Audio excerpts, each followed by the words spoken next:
Hello and good evening, everybody. Welcome back to some Civilization 6 content. Tonight, it looks like we're gonna have the honor of actually seeing this 2 versus 2 being played out. I did promise that we're gonna get some 2 versus 2s going there for that content diversity. I do have to say, definitely, I do realize COC versus GBL is running with the other one, and that's a good game to watch also. Eric Coffee, hello there, sir, and welcome. Mosrat, good evening, sir, and hello. Nemesis, hello there, and welcome, sir. I did also notice on the robo, so bienvenue. We do have let me see. Oh, I need Dave. Hello there, sir. Good day, sir, and welcome. Frank Comcat, also good evening, sir, and welcome. How have you been, sir? A long time no talk. Salty Capybara, hello there, ma'am, and welcome. He's playing in a different game, but there is no cast as far as I know, so I guess I have time. Oh, you're talking about Hazagi? Yeah, it is what it is. Whoa, they actually did disconnect from the game, so I'm not sure exactly what's going on. I guess I'm gonna receive a message or something with the new lobby or somebody. I know they were trying to actually get Softstyle to get to make the lobby, because he did have a much better rig to make that lobby, but I don't think it actually matters that much, especially in like a 6-man lobby, like 2 versus 2 plus the 2 observers. It shouldn't be that hard on the PC. Anyway, it is what it is. Let me actually take a look also at the points. Give me a second so I can open my Discord and take a look at the points they have over here just as we're loading in. We do have the challenge 1 bracket, so we can take a look exactly what this game is all about, where is it coming from, and what should we expect here. So let me actually take a look over here. What do we have? It looks like okay, we do have Softstyle ChucK going into the bottom, going into the lower bracket because of Now Weekend Mikado. They did actually manage to win the game against them, and when they did pop into the lower bracket, let me actually take a look over here. What do we have? We do have Softstyle and ChucK managing to okay, so now they actually got in here. They just dropped down from their upper spot, and it looks like Bartsake and Titiits did manage to win against Fierce and Liege, which did win against Civ6 and Apology, while Bartsake and Titiits did also win against LDK and Hob. Looks like Bartsake and Titiits were at least for the last 2 rounds in this loser bracket. I hope we're gonna see them keep going. Well, I guess we're gonna need to see who are actually gonna keep going here, because it will take them a bit of time to settle here. There are quite a few games still left to be played. Hazagi and Titiu versus Under the Gun and Task for Fish. We're gonna see that tomorrow. Whoever loses in these 2 games, by the way, they're not gonna go through in the next part of the tournament. So we do have quite a bit of stakes over here in these games. I'm pretty sure all of these 4 teams do want to go forward and have another chance at that winning cup over here. Now we do have Now Week with Mikado needing to also play against Irark and Pompey, while it looks like those are the semifinals, and of course they're waiting for the finals for the winner of the loser bracket. Whoever will actually go through all of these spaces will actually get another chance at winning the tournament. Yeah, we do need to see them joining the lobby. As you can see, we do have quite a few of them joining up, and I have no idea why. It says it's still loading for ChucK. This is so weird. He's loading, but he's the host. How is this possible? Wow, that is so confusing right now. Anyway, I guess one of those bugs over here that we need to avoid as much as possible. Just gonna quickly rejoin, and we're gonna get this going. So let's see what we have. Look at this man. I sit down to play some Civ, and bam! Up pops Smiley Michael. Hello there, Rambling Man. How are you doing, sir? And welcome.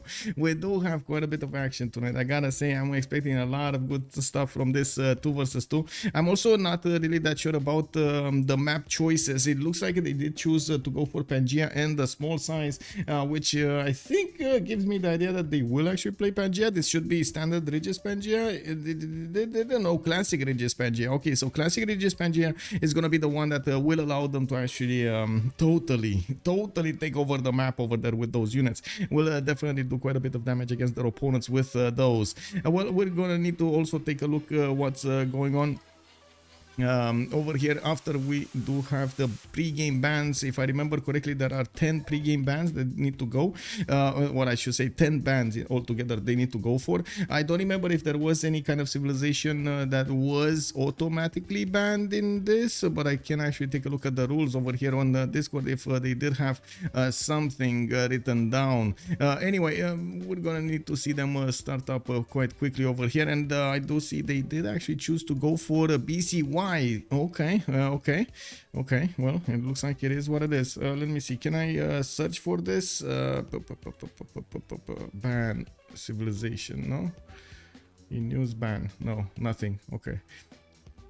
Anyway, I guess they might not use that word ban or something on the civilizations. It does seem like I'm gonna need to actually switch slots with Bartsake, and by the looks of it, the players are getting into the correct slots over here. We do need to see team 1, and that's a very good question. Is it ChucK and Softstyle? Are they team 1 or is Bartsake and Titiits team 1? Of course, quite a bit of skill over here. I would imagine Titiits is definitely gonna go on the war path. I'm actually quite curious if Bartsake is gonna do that. We do know that ChucK is very fond of his simming capabilities, but he definitely holds his own in the war. And well, Softstyle over here, I think we're gonna see a hard style from him, not a soft style. We're gonna need to wait for the bans here. It looks like it will take a little bit more time for the players to settle on something. Yeah, action. I do say action. Also, hello there, YouTube. By the way, how are you guys doing? Good evening, sir, and welcome. Thank you so much. I am, I would say, so glad you actually like the music, man. Thank you, thank you. Yeah, let me put up on the screen. Actually, take away from this. Oh my god, so many. Have you seen? Wow, that's so many pictures, man. Why did this screen actually go on the other screen? This is so weird. Anyway, I guess one of those weird bugs. It is what it is. Yeah, boom. I saw myself all over the place. Oh no. Anyway, it is what it is. Let me actually, okay, there we go. That's what I wanted to do over here. Switch the screen so I can see the chat. Screenception, exactly, yeah. Okay, we got this. Swap mic. I did actually want to swap. Okay, somehow. Okay.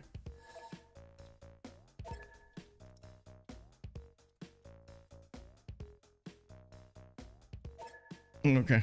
Anyway, good luck, have fun to both teams, and we're gonna need to see the game bans started up soon. As you can see, Bartsake with Titiits are actually gonna be the ones with the first slot and the fourth slot, while we do have Titiits and ChucK getting the second one. I gotta say, a lot of the times in the 2 versus 2s, actually, it was considered that the second pick over here, second and third slots are a bit more valuable than the first pick, having the first pick. So we're going to need to see, of course, what the first civilization of Bartsake will be, and then bam, we're going to see Titiits and ChucK try to get the next ones. And why do we have, okay, Bart but better? Oh wait, is this okay? No, never mind. Scratch that. It looks like they actually switched slots right now between them, and we do have Bart but better, which is actually ChucK, and then Softstyle on the first and the second and the fourth slot, while Titiits and Bartsake are actually gonna get into the middle there.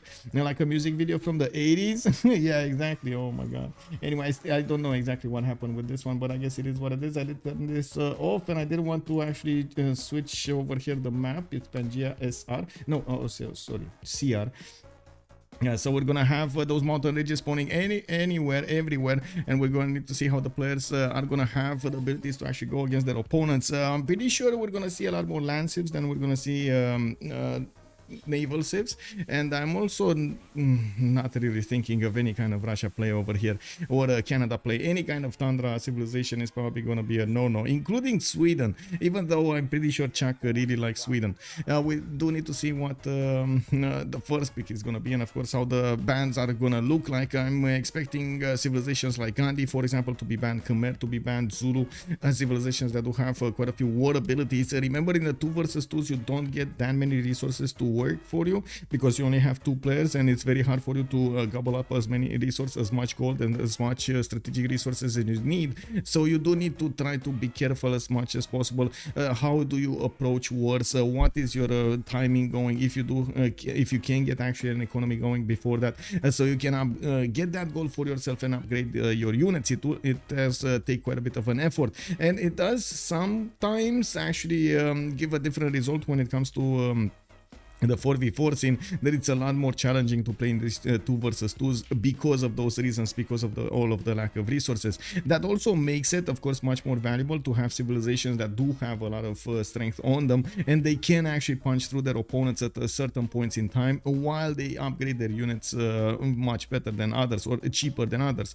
So I would imagine civilizations like, I would say, Genghis Khan, for example, which already wants to hard build anyway his K6, or try to go for something like Zulu with the amazing impies, which you can build quite quickly. Well, you can imagine that those are actually going to be quite, I would say, preferred over here. We've seen players try to go for something like Maya, try to go for Vietnam.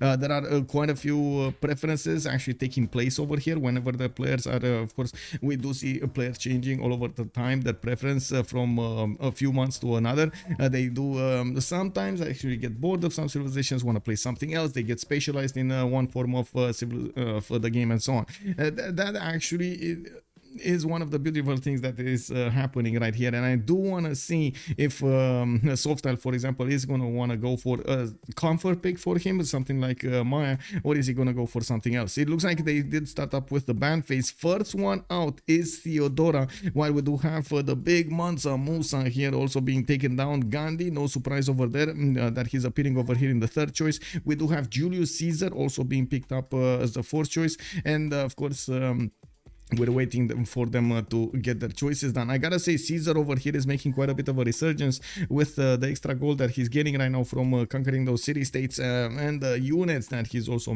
being able to front at the beginning of the game. He is actually getting more and more preferred by the players, appearing in the ban phase, appearing in the pig phase. We've seen the double roam on Saturday. They try to make it work. It is what it is. Sometimes you go for it, sometimes you don't. It does look like Zetian is also being taken down, that extra advantage from the diplomatic visibility from the spy, and not only that but also the other missions is actually quite important over there. We do have Titiits banning Maya, and again this is a comfort pick for Softstyle, so it looks like they're not going to allow him to actually go for Maya, a civilization that he dearly loves. We do have Macedon also being taken out by Mr. Do, while Titiits is going to take out Scythia, though two war civilizations primarily focused on horses, while we do have Macedonian, of course, and City actually with a possibility to go for melee units.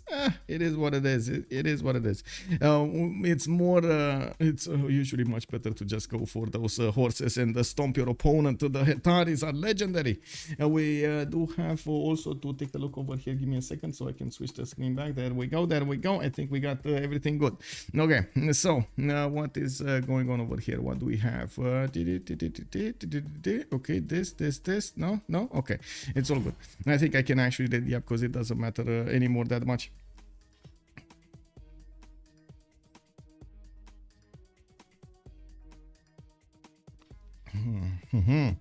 Oh, they're taking actually their good old time to ban the last civilizations here. 2, 4, 6, 8. They have one civilization for each to ban, and it looks like we do have Mr. Do. Mr. Do is Softstyle that needs to ban the next one, and it looks like they're definitely taking their time. What are they gonna take away? I gotta say they're probably gonna find it hard to actually ban a civilization away from Titiits and Bartsake, because they do know how to play a lot of other civilizations anyway, and they do need to ban what they do believe it's the most annoying one of them all. And it looks like the most annoying one of them all, it is gonna be Basil the second in this game.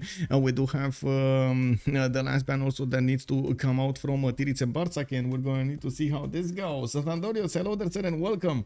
Yeah, it is Softstyle. It's Softstyle over here. Hearts to all back. Santandorios, how are you, man? How are you? Good evening, good evening.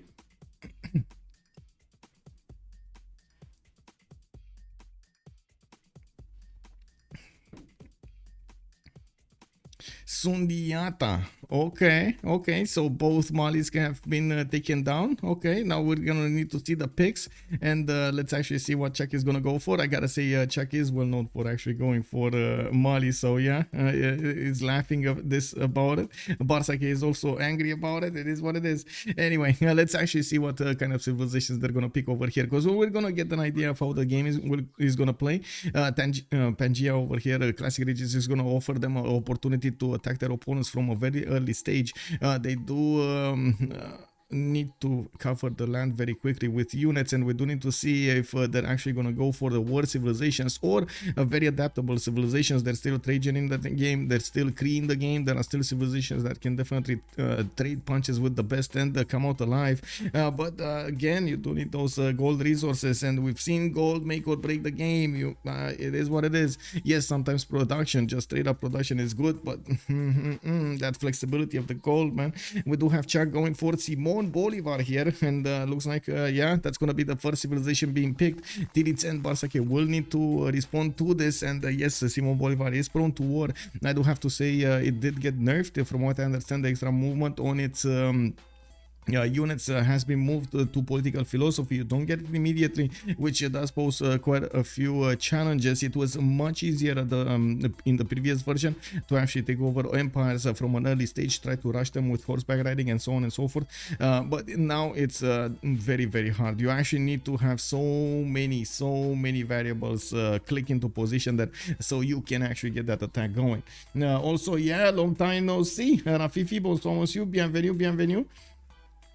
Okay, so Titiits and Bartsake are actually taking their good old time to pick a civilization here, while of course Mr. Do is gonna need to follow up with his other one. I would imagine actually they're not gonna go for any kind of counter picks. They're more going for what they do feel comfortable on, and try as much as possible to get the victory. And it looks like Jadwiga and Trajan are gonna be chosen here. Oh my god, so we do have Rome, very flexible, good economy, and Jadwiga over there that I gotta say, it's not really well known for its good economy, but it has quite a bit of potential. We do need to see how he's going to open up the game. Usually it is, of course, holy sites into something else, government plaza, etc. We've seen players actually go for wonders, go for theater squares before they actually got some campuses down, and of course you do need to get to the commercials. A lot of choices here for Jadwiga to make during the game, and I'm pretty sure he's going to want to make use of those wing hussars later on so he can stomp his opponents. There's a lot of potential of faith per turn over here coming up for Titiits, and of course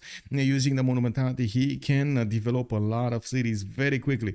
We do need to see how Mr. Do is gonna get to pick his next civilization. We do have on their side only Simon Bolivar, and they do have another one to pick right here. They're taking the good old time to see what they can do. Of course Jadwiga is quite a danger over here for them. Rome actually can be handled, I would say, but Jadwiga is quite a danger. Also Alex 2005, hello there sir and welcome. Religious victory, not impossible. I think we did have a religious victory. Didn't we have a religious victory the last time? I think we did. That was like awesome, like last move missionary win. Wasn't that under the gun with Task for Fish that did manage to get that victory? Or am I mistaken? I'm pretty sure we saw the religious victory like a week ago, or like a few days ago, or a week ago. Yeah, it did happen. Yeah, you just need to convert the other. Exactly. Not only one, by the way. Yeah. Exactly. There we go. Norway and Portugal. Yeah, against Sejong. Yeah. Okay, so it looks like we do have Sumeria being picked up by ChucK, and he's gonna give actually Simon Bolivar to Softstyle. Both of them are gonna have relatively war civs over here. Sumeria is very well known, especially in the vanilla game, part of the game of stomping his opponents down with war cards. Now in this version in BBG it's not that much anymore. We do have him definitely with different bonuses on his side. He has a lot more use, he can make more use out of his ziggurats around the farms. Definitely a lot more seeming bonuses have been added to him. Also Simon will be on the coast. Yeah. To the great beasts of the Stone Age, to man taking his first upright steps, you have come far. Okay, so loading into the first game, let's actually put a prediction for how many remaps we're gonna have. We do have 2 remaps available for them. I'm only gonna put it for 5 minutes on Twitch. By the way, this is the prediction to actually get more points is only available for Twitch. I'm really sorry, YouTube. I hope you understand. And as you can see over here, we do have 3 choices, 0, 1, and 2. I do not count technical remaps into this, but if they do vote to remap at the same time, they will use the remap tokens, but that's one map. That is just one remap. Anyway, looking at what's going on over here on the map, we do have Sumeria on the west side. I do want to actually do the same thing, the same poll over here on YouTube as well. Just give me a second. How many remaps? 0 1 and add options 2. There we go. There we go. YouTube is online. Let's go, YouTube. Okay, so let me actually put back my screens and let's take a look at the game here. We do have Sumeria with his workers starting to move to the north here. We do have also a builder coming up with 5 tens from his capital. He does have some fish stars to improve to the west side, as well as multiple cities to settle on the coast. I'm pretty sure he's going to want to benefit from the river network to the east, and I gotta say that he is actually next to his friend over here, next to his ally Softstyle, so they're going to get those trade routes working between them and of course get to benefit from all of this territory. Now we're going to need to see if Sumeria is actually going to be comfortable playing the seeming civilization of the game, because yeah, we're going to definitely see Gran Colombia trade punches with Rome, and he's going to need to outsim Poland. So I would imagine, yes, it's much better to actually have Sumeria than Gran Colombia in a seeming position between the two of them.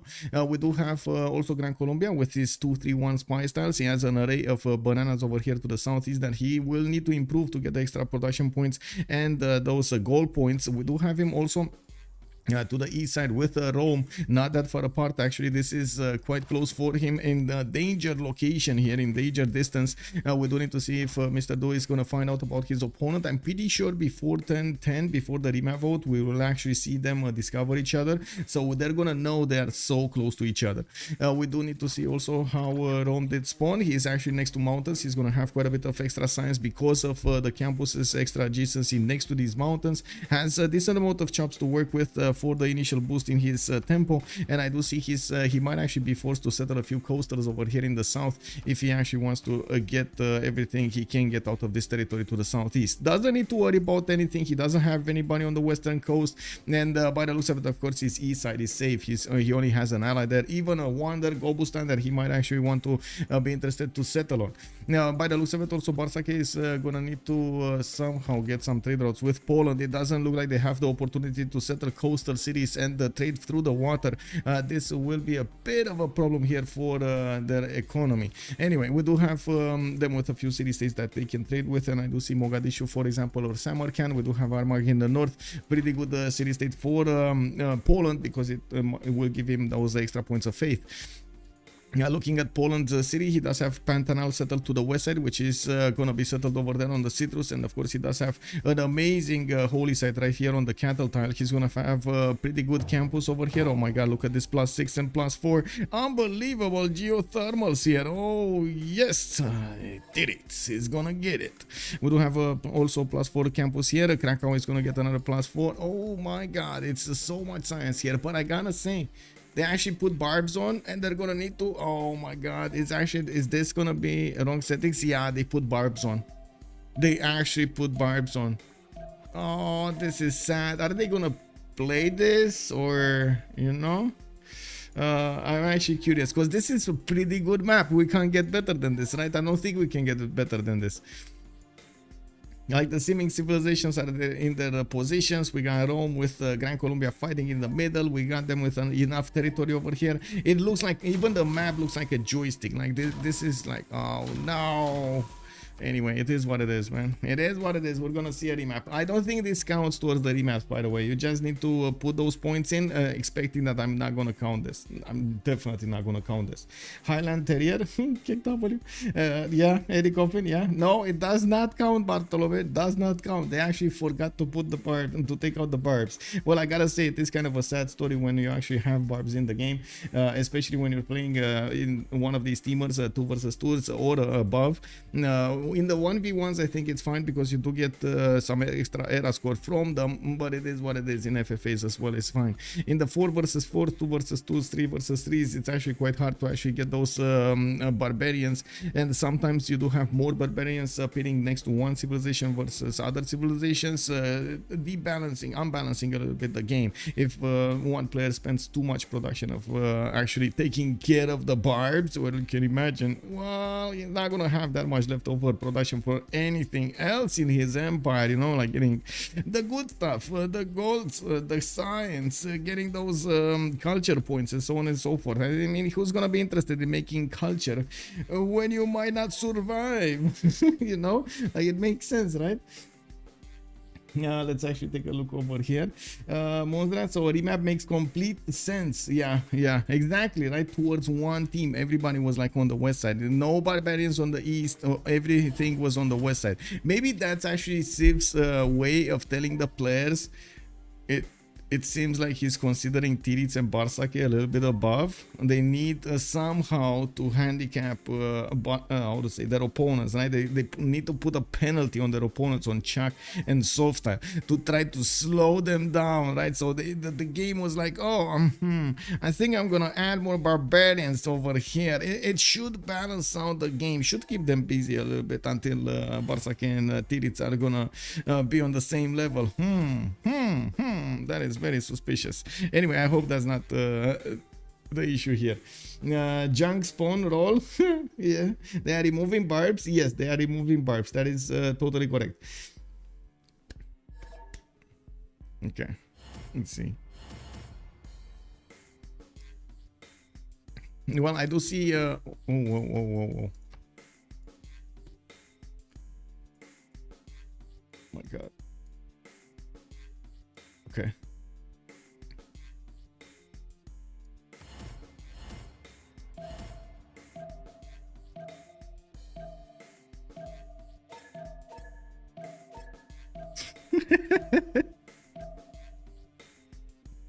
Anyway, I was seeing ChucK is joining again. I have no idea what's going on over there, but it is what it is. Okay, so start it up. We're starting up. Okay, loading. Please wait.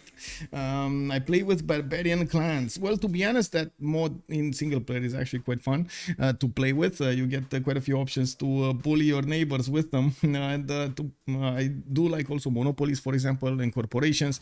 You do get some insane gold benefits from it right now, and of course the secret societies. But those are not actually mods that the communities, or I get to see them in the communities, because they just don't think that extra layer of how to say of difficulty is just, you know, too much, a bit too much.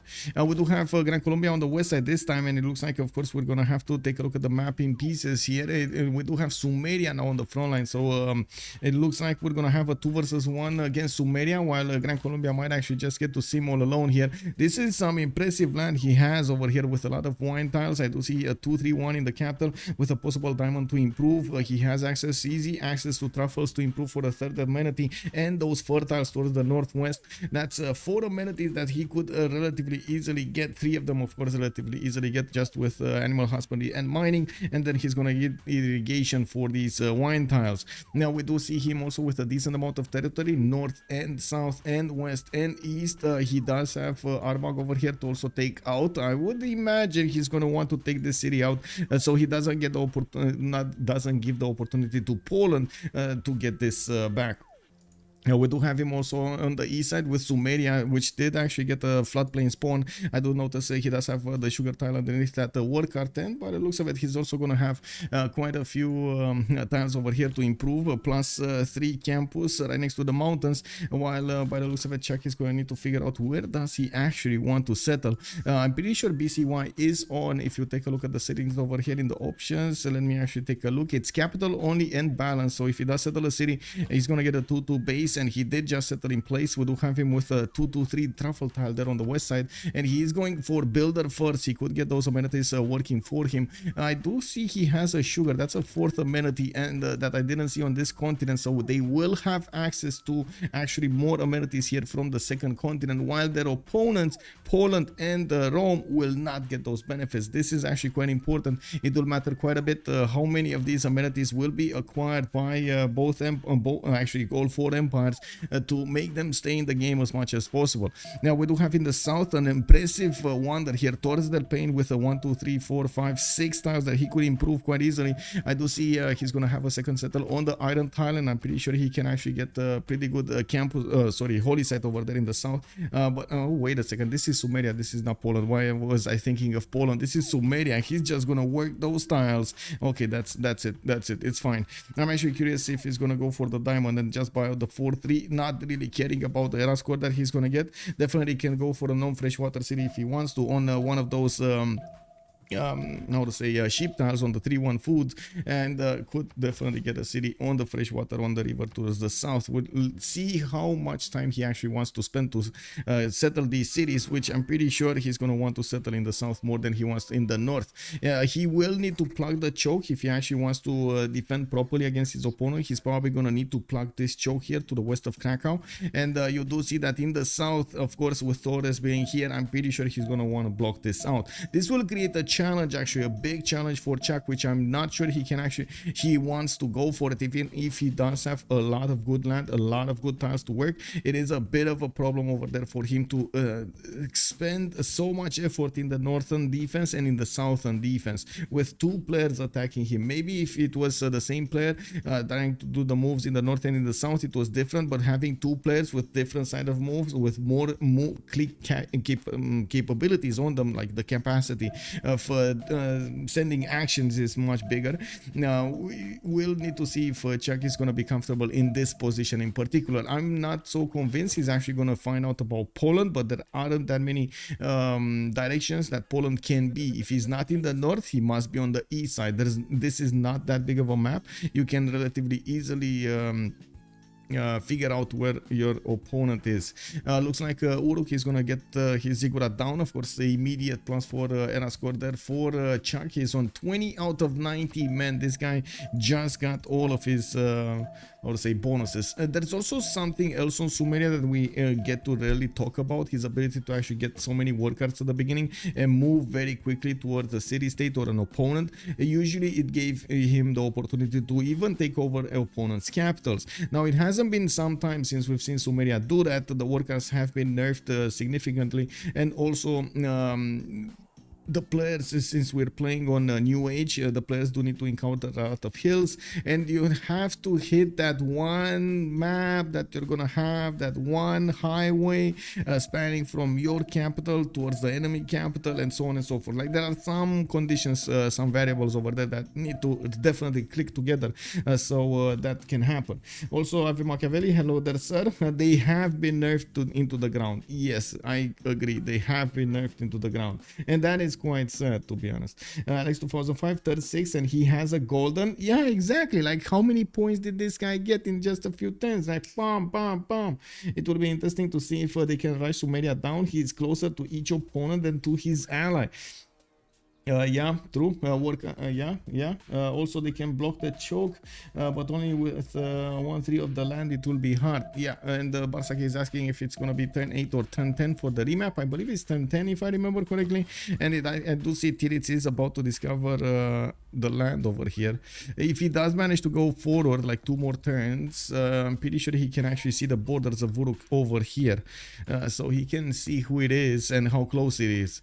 On this side, it doesn't look like Rome is actually going to figure out where Sumeria is, and by the looks of it, as you can see the vision, they will need to walk a little bit further to the west side or to the east side to figure each other out. It does also seem like ChucK is going to prioritize to take Armak really quickly. He's actually sending a war card, and he was building another war card. Actually, he gave up on the idea. I don't see him actually building another war card in Uruk. Anyway, looks like it is turn 8 actually to get this remap going, and we do have the countdown started over here with 50 seconds to go. We're going to need to see what the players are going to choose. If they do want to spend the remap tokens, they do have each one, and we're going to need to see if this is not a map they actually desire. To be honest, just looking at the spawns over here, it does definitely seem like Gran Colombia has a good spawn. Uruk has a good city. We do have him with like 3 amenities there. Pretty good city for Titiits with Pamukkale to the southeast. A lot of amenities here that could be generated, could be used to generate a lot of faith. I'm pretty sure even religious idols could actually work quite nicely over here with the amount of mercury he has. Rome in the south, I guess he's coastal. He's actually, I think he has the worst spawn of them all actually, but I'm pretty sure he's gonna be happy just having a war partner to the west side. Going against Sumeria will be challenging though. I am wondering if they can keep up with the science.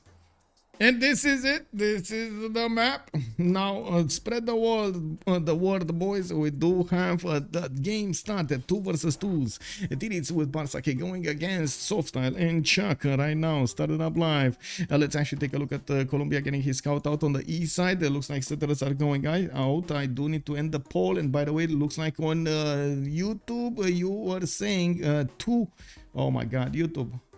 What's going on? You said 2 remaps? Oh my God, nobody actually put into 1, but somebody did say 0. So somebody did say 0. At least it's fine. Somebody, that 1, somebody, I know who you are. You know who you are. Actually, we'll get those, that 1. There's no points in it, but it is what it is. Let's let me actually take a look also on the prediction over here on Twitch. We do have how many remaps? 0, 1, 2. 0 remaps, complete prediction. Let's go. Somebody just got a lot of points. MRQ, hello there, sir, and welcome. Rome is going sailing. Yeah, he's going sailing. It is what it is. I do see a +4 campus also in the south over here where he's sending that settler, but no chops and very little tiles to actually work. I'm actually very concerned. Bartsake is saying, oh, okay, there we go. That makes more sense. That makes more sense. Not much more sense, but makes more sense. I would have imagined he's going to want to take at least a city in the north, which was a little bit better. Anyway. 0 remaps, yes, 0 remaps. MS Doll, hello there, sir, and welcome. This shapes up to be an interesting match. Yes, indeed. We do need to see how things will evolve over here in the action screen, and we do need to take a look at their strategic resources. Colombia is going to send a settler towards the northwest. I would imagine he's going to want to settle towards those bananas and fertiles so he can get the bonuses. I guess, wait, does he actually know? Yeah, he knows about the bananas. He sent a warrior towards the north, and I'm pretty sure he discovered the majority of his adjacent land here. He does have another settler coming up in 4 turns, and it looks like he's looking out for the southeastern city of Armagh as well. That Sumerian worker did manage to pillage the improvement and did also get the faith immediately. He will get a pantheon pretty quickly, especially with the faith coming out from the ziggurat, not needing to put that +1 gold and +1 faith card. God King? Yeah, God King.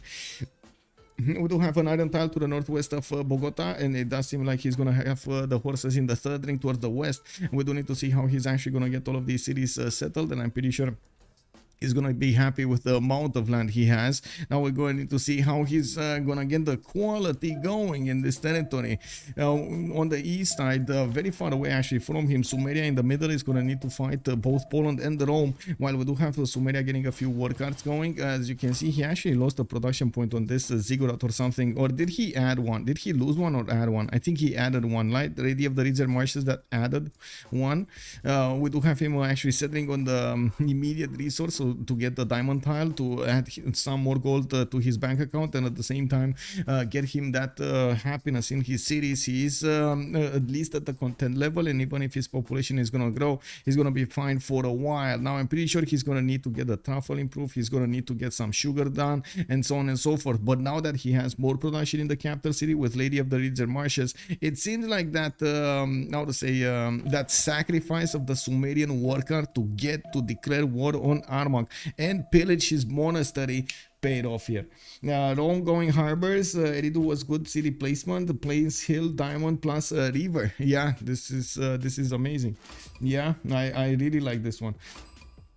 Now we do need to take a look also on his strategic resources. Both of them are actually in the borders of Eridu with horses and the iron developed that needs to be developed over there. We do have another iron tile towards the northwest of Uruk, and I'm pretty sure he's gonna get a city here at some point. While I'm also certain that he's gonna want to get the next city over here. This actually poses a question if Rome can actually get the position on Torres del Paine so close to Sumeria or not. I'm pretty sure he's very concerned about the war cards of Sumeria, and he's not gonna want to trade warriors against them. We do have these with that 20 melee strength, and actually quite whoa, what the wow, they're actually dying to warriors. What is this war card thing? Is this even good anymore? Do they actually do damage? They were like 28. When is that? Where did they actually lose all of their strength? Oh my god, the war cards, they're so useless right now. They're actually used. Oh my god. Yes. For movement, if okay, 40 cost and 20 melee strength. Ow. It's just bad, bro. That's just bad. Not even an extra point of damage somewhere in some situation, weird situation over there. You hit it from the left or something. Oh man, it is what it is. Anyway, we do have Rome here getting his scout in between Uruk and Eridu. He's trying to find a way to pillage his opponent territory, while ChucK is gonna get a second worker to deal with the threat. At least with the scout, he can actually do some damage, you know. Hello there, Nitro. Good evening, sir. Plus uranium. Let's go uranium. Yeah, the uranium is the best one. Yeah. War cards are better scouts, not a unit to kill someone with. Yeah, better scouts. Yeah. Anyway, we do have of course them taking out the scout of Rome. I guess they were good on in this sense, and of course they will actually have some promotions over there to get some bonuses. Let me actually take a look what's going on here in Krakow. Titiits is gonna go for his initiation. As you've seen that warrior pop out of his capital city of Krakow. He did manage to build his first holy site here, a +2 to the west side, and I do see a holy site project is coming out from Krakow soon. Bydgoszcz is also gonna be building one of these holy sites in 3 turns. He didn't actually place them next to the river, so I'm pretty sure he doesn't want to risk everything on this river, especially since there's a lot of floodplains here in Bydgoszcz. We do have him also with the opportunity to get a +3 campus if he wants to the west side. Well, I'm pretty sure he's probably gonna need an encampment. Now the timing of these districts is gonna be quite important for him to get, and I do wonder actually who is gonna try to trade the units with Sumeria or try to push him first. How is Sumeria gonna also approach his aggression against his opponent or even his pushes? I'm pretty sure Sumeria is gonna be torn between keeping that north side plugged and keeping the south side plugged, and we're going to need to see how he's gonna try to plan out the defense. There's just so much production. There's not a lot of production. There's just a finite amount of units and things that you can do throughout the game. Initiation rights, initiation rights. We do have Poland also benefiting from an iron tile in the 3rd ring of the city of Krakow, while his forces are going to be actually 2nd ring from Krakow and 3rd ring from Bydgoszcz on that Pamukkale tile. I gotta say, this is one of the first Pamukkale tiles that I see with the discovered biggest tiles of them all. These 2-2s and the 3-2 banana, these are going to give him so many adjacency points towards campuses, theater squares, and so on. This is going to be very nice for him. Let's actually take a look at the south. We do have Bartsake here getting his builders out. He definitely wants to improve some more of his tiles, and he can actually go for early horses. Now the horses will have a hard time actually going through the tiles here, through the hills, but they will be much faster than those swordsmen. So yeah, and ChucK, it looks like he gives us an idea that he is going to the south. We don't know exactly where, but he is going to the south. Wait, did I see that correctly? Did the war card connected to the settler give him more movement? Can escort civilian and support units at their higher movement speed. Okay, there we go. It actually received more movement.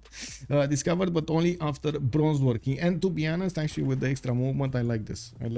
I actually like this with the extra movement. Anyway, we do have Rome sending his settler actually towards Pamukkale, and this still actually, well, concerns me why he did send Puteoli to the south. Looks like he might be looking to actually get some era score over here. They might have some problems when it comes to the era score. You can see Titiits on 15 out of 19, but he didn't get a religion yet, and he definitely needs to get a project to get there. Then we do have Bartsake on 10 out of 19, which of course does mean he's gonna need 9 more points to get there, and even if he goes for a boat, that's not gonna be enough points. We do have like what, 3 points for a boat, and maybe he's gonna get classical technology. He's gonna get like 4 boats from that, and yeah, no campus, no +3 campus. He could get a +4 campus if he's actually going for that. If no, he's actually going for navigation, so he's gonna want to put the harbors down first, and as you can see, he's acquiring the horses from the beginning stages. He does have an iron tile on the west side of Rome, and until we're actually gonna see a few more turns pass by, I'm not sure if we can correctly predict how many points he's gonna have. There still are a lot of things to discover here, and as you can see, moving towards the west side, he's passing through the territory of Sumeria, and he is gonna get to discover also where Gran Colombia is. I don't actually see huts for him.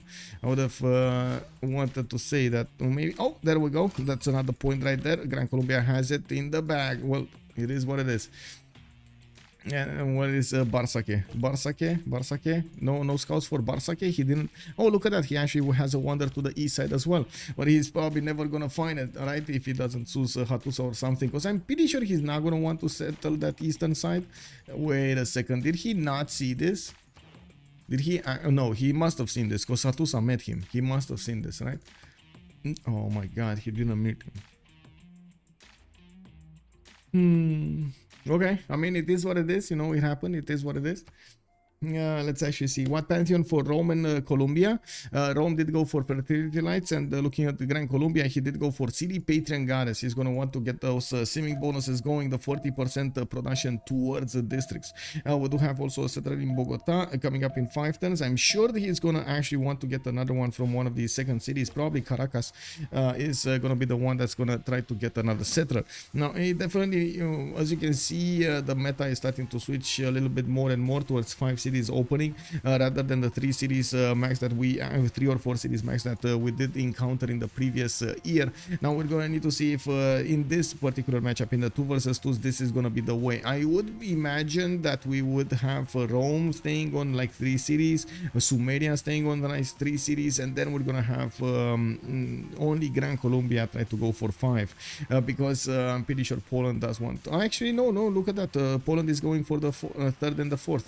He's oh, wait a second. Does he not want this faster? Okay, this is a bit surprising to me because most of the time when you do see Poland actually putting in the game, you do see the players trying to get as fast as possible the religion to benefit from those reliquaries bonuses from the extra relic you get and faith generated. That actually gives you a very strong incentive to acquire that faith very quickly so you can get as many bonuses as possible in the first Monumentality Golden Age. Now it looks like he's actually gonna take it slowly. He's plugging in Moksha and Krakow. He's gonna get a bit more faith from that.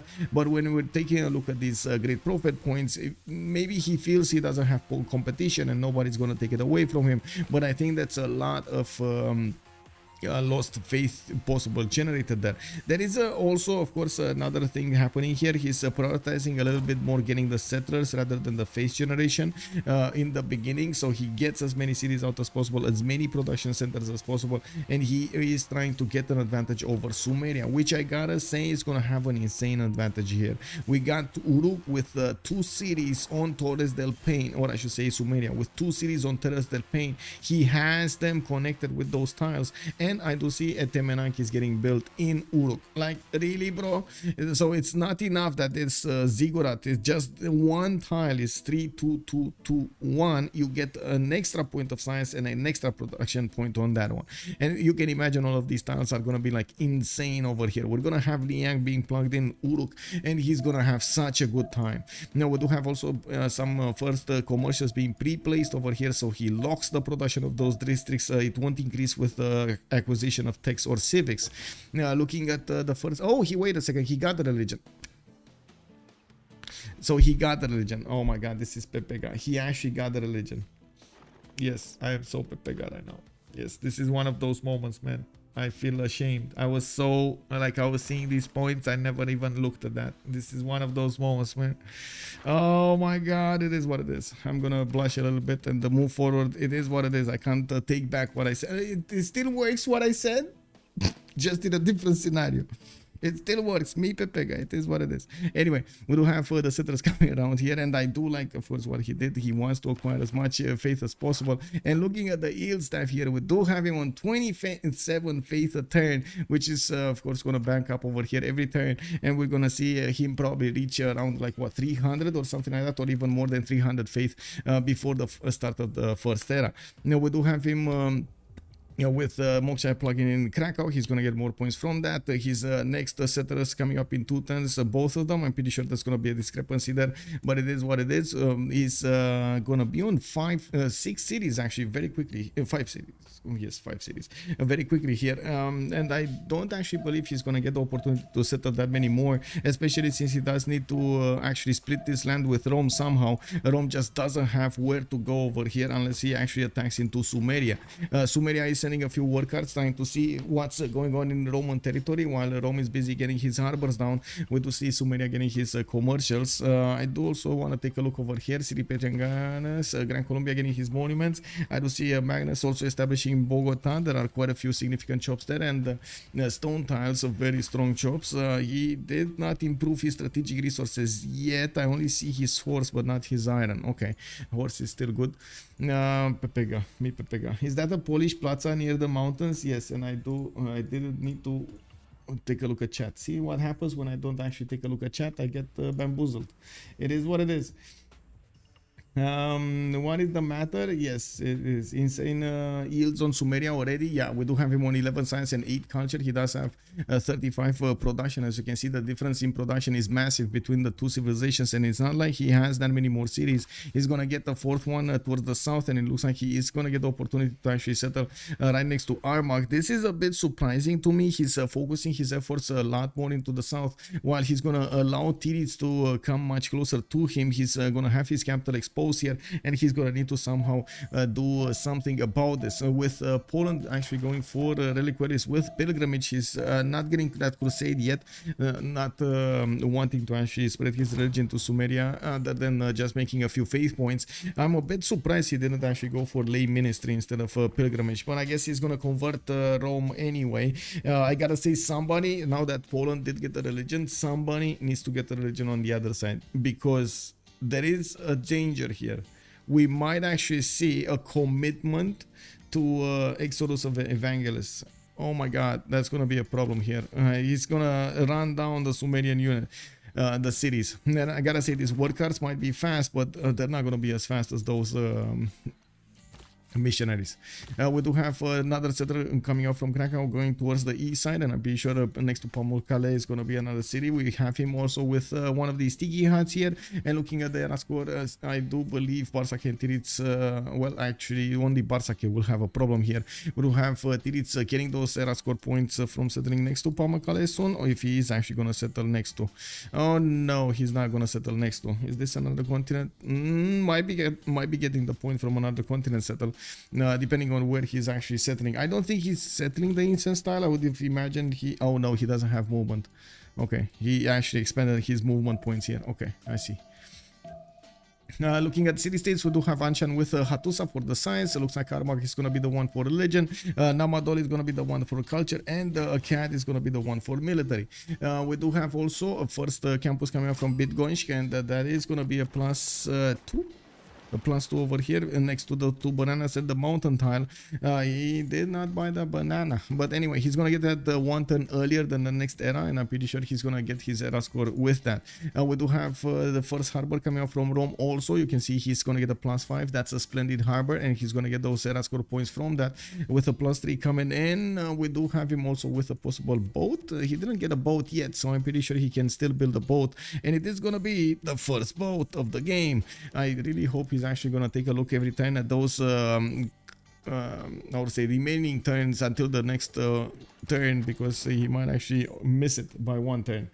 City state placement more friendly to ChucK and Nasus, yeah, or Softstyle, yes. Also Liang in Uruk, full meme, yes, MRQ, yes, indeed. Also Poland is on the other side of the map as Colombia, won't get to a religious victory. ChucK does not see the Polish settler in the north. Yes, he doesn't see it yet, but he sees it now. ChucK did get a war card over there immediately after Roklo got placed, and you can see he's actually sending it to that city center. I'm pretty sure he's not going to have enough strength to take out cities, but it is going to try to get a vision of what's going on here, getting that information to ChucK. Now we do have Etemenaki finished in the city of Uruk, with Liang establishing there in that city center in 2 turns. He did pre-place his government plaza and commercials, so he can get those going, while he is going to want to get the commercial and then the splendid bonus for that commercial. He's gonna want to get first the government plaza, and then okay, that's it. Getting more amenities here is gonna help him to actually keep his happiness level up or intact over there. I do also notice ChucK is gonna have the ability to go for another diamond tile here towards the northeast, and he's gonna want to improve the sugar. I do see Gran Colombia at the moment. I don't think he actually got a diamond tile improved, but he does have diamonds of his own, so that's not really that big of an issue to the south of Bogota. I do also notice we do have Titiits actually sending a settler on the Pamukkale Wonder. He's gonna put it right next to it. Oh, I don't know about that. That's actually the best tile of Pamukkale that's gonna get settled on. I don't know. It feels like he needs to move this settler a little bit further to the east, get maybe closer to that fresh water, and let this settler go here towards the north of Pamukkale. I would imagine that is a better choice. Now it looks like also he gave the space to the south of Bydgoszcz to Bartsake, Bartsake, which is still trying to deal with these workers next to his territory and busy getting his golden age points. He's still on 13 out of 19. I'm pretty sure he's gonna need to get a boat from Puteoli if he does want to make it. Where is his, wait a second, political philosophy next turn? It's fine, guys, it's fine, you know, Rome, culture, it's all good, we got this, looks like Uruk getting his, look at ChucK go, he's actually attacking Roklo. ChucK is not gonna have this disrespect coming out of Titiits, and he's gonna want to smash that city until it falls, sending another one of his war cards. That boy was a bit too far away across the river there. He's sending messages to get him back to attack the city of Roklo. But that is the preference. Yeah, okay. Jam the window, passable central snatch to the northwest of Gran Colombia. Northwest. Oh, we might see him, but I gotta say this settler will get the vision over the scout immediately as he pops in onto the banana tile. Does he have movement? No, he doesn't have movement right now. I'm actually curious, where is this one going? Is he gonna want to stay on the coast? Because I do see he settled the coast over here. There will be a possibility for him to actually make a navy and try to go against Bartsake, while his ally is keeping Oh, this is the strategy, right? While his ally is keeping Bartsake busy with him, we're just gonna see Softstyle over here get a few caravels and smash the cities of Rome. That definitely can be a possibility over here, with both the capital city and Cume being exposed to the elements here, to the attacks. I'm pretty sure this is a viable strategy. We're going to need to see what Titiits is gonna come out as an idea, what will happen over here, how he's gonna specialize his empire. I think it's actually safe to actually get those predictions up. Let's actually start the prediction. Who will win? And we do have Titiits and Bartsake on one side, while on the other side we do have ChucK and Softstyle. There we go, submission period. We do have them 30 minutes. Let's start the prediction. I'm pretty sure it's going to take quite a bit of time until they're going to get going. We do have 2 more turns until the next era, and from what I do see, Titiits did actually settle to the north of Pamukkale over there, the city of Plock. I guess it does get whoa. Yeah, it's fine. Now we do have him needing to place down something, but I guess he does want to get the chop. That's what I wanted to finish up with. Looks like Roklo is still getting hit. Titiits did not put his warrior inside of the city of Roklo, nor did he actually buy one. The gold is quite scarce on their side, and as you can see, they only have like 34 gold in total. He's busy getting a trader from that city center to send it to the city of Krakow, or maybe Krakow, or maybe to his ally to get a bit more gold. You can see his we don't actually have a trader here from Rome. Oh, we don't have a trader from Rome, not yet actually. He's building one from Puteoli. Pamukkale gives fresh water, yes. Trade routes from Nasus to ChucK provide trade military highways for Nasus to get to the front faster. Yes. Also jam the window. Is it just me, or does Gran Colombia and Sumeria take up like 2/3 of the map? Yes, that is totally correct. It looks like Gran Colombia is actually going to settle another city towards the northeast of Cartagena de Indias, not towards the northwest. Titiits is trying to figure out if he needs to move here and keep this place intact. As you can see, we do have him with the scout blocking one of the possible settlers of Gran Colombia. We could have harbors coming up from Caracas, but since he actually put commercials down, I find it doubtful that he's actually going to want to get a harbor next to that city center. I don't think he can canal out of this city either. But anyway, it's fine. It looks like Titiits is moving out. We do have the settler moving in, and it does seem like he does prefer to go on the coast rather than the river. Let's actually put up the prediction also on YouTube. By the way, YouTube, hello there. How are you guys doing tonight? Hello. Hi. Let's actually get this poll going. Who will when Bartsake and Titiits, or ChucK and Softstyle? There we go. Start poll. There we go. You got the option to actually correctly predict who's gonna win this game. Let's see who's gonna complete this. I would really love for somebody like on like for an option to actually see who voted on what, so I can actually, you know, state out loud. Hey, look at that. That guy was amazing. He actually correctly predicted this. He saw into the future, saw into the minds of the players and into the game heart, and told us the result over there. Well, unfortunately, they didn't plug that in as an option. Anyway, we do have 1031 enacted here, and by the looks of it, we do have all of the civilizations in a golden age. Very good. Very, very good. Titiits is going to have his monumentality golden era starting up really quickly here. Or is he? Or is he? He has 400 faith, guys. If he's going Exodus, and I'm pretty sure he's debating that right now. Is he going Monumentality or Exodus? Monumentality or Exodus? Monumentality. Okay, so he's gonna be a bit more, a comfortable approach over here, not really actually going that offensive. He would have dedicated his whole empire. If he went Exodus, everything would have gone into that. So you can imagine there would have been quite a few, tears if that didn't work. It looks like he went for a much more safer approach. We do have in 5 turns, audience chamber coming out from the city of Krakow, while Titiits is going to get his builder out. He's going to start to improve his territory. You can see he's using his faith per turn to buy out these builders, and I gotta say I'm a bit surprised he didn't buy out at least one settler. He does have 366 faith at the moment, and I'm pretty sure he's going to get a lot more. It's going to also come down to building units here, and with his initiation rights, he's going to get more faith coming out from that, and he still has a lot of improvements to do, a lot of shops for those units.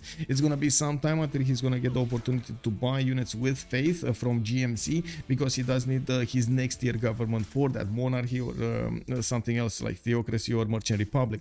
We do have Bartsake also with the 3 cities. He's getting his first horses out, and I do see he will have the opportunity to go against ChucK here. These horses are very dangerous against the war cards. We do have him actually chopping a few of them out, and I do see he's going to get the first attack going against Iraq. Sumeria only has 2 of his workers next to that city center. That could be an option to take out also Anshan, which is a city right to the south of Sumeria. Now that might actually give a bit more time for ChucK to actually get an army out. As you can see, he's trying to get his campuses. He already built his commercials, has a lot of production, but also he feels he's kind of safe from Bartsake with that big blue number of 30 and 24. And we're gonna get to him and explain what things are gonna happen here, but I gotta say Bartsake is gonna have quite an opportunity to take down Sumerian cities before ChucK gets to a higher technology for these war cards like knights. If ChucK gets to stirrups very quickly, that's gonna be a sad day. All of these units of Bartsake are not gonna be as effective. Now we do have Rome using Magnus in the capital city with Moksha in the south and western of Puteoli. I do see we do have a wave of builders also coming around from his other cities, so he can get the chops going and improve some more amenities. We do have him already with a decent amount of economy going on, 19 gold a turn, only 9 science and 19 culture, since he did choose to go for a pen brush and voice. We do see also Gran Colombia with 11 science and 14. I gotta say he does have 2, 4, 6 cities, double the amount of cities that Rome is benefiting from, with as you can see over here in the yield tab, 54 production versus Rome's 39 and Titiits is 42.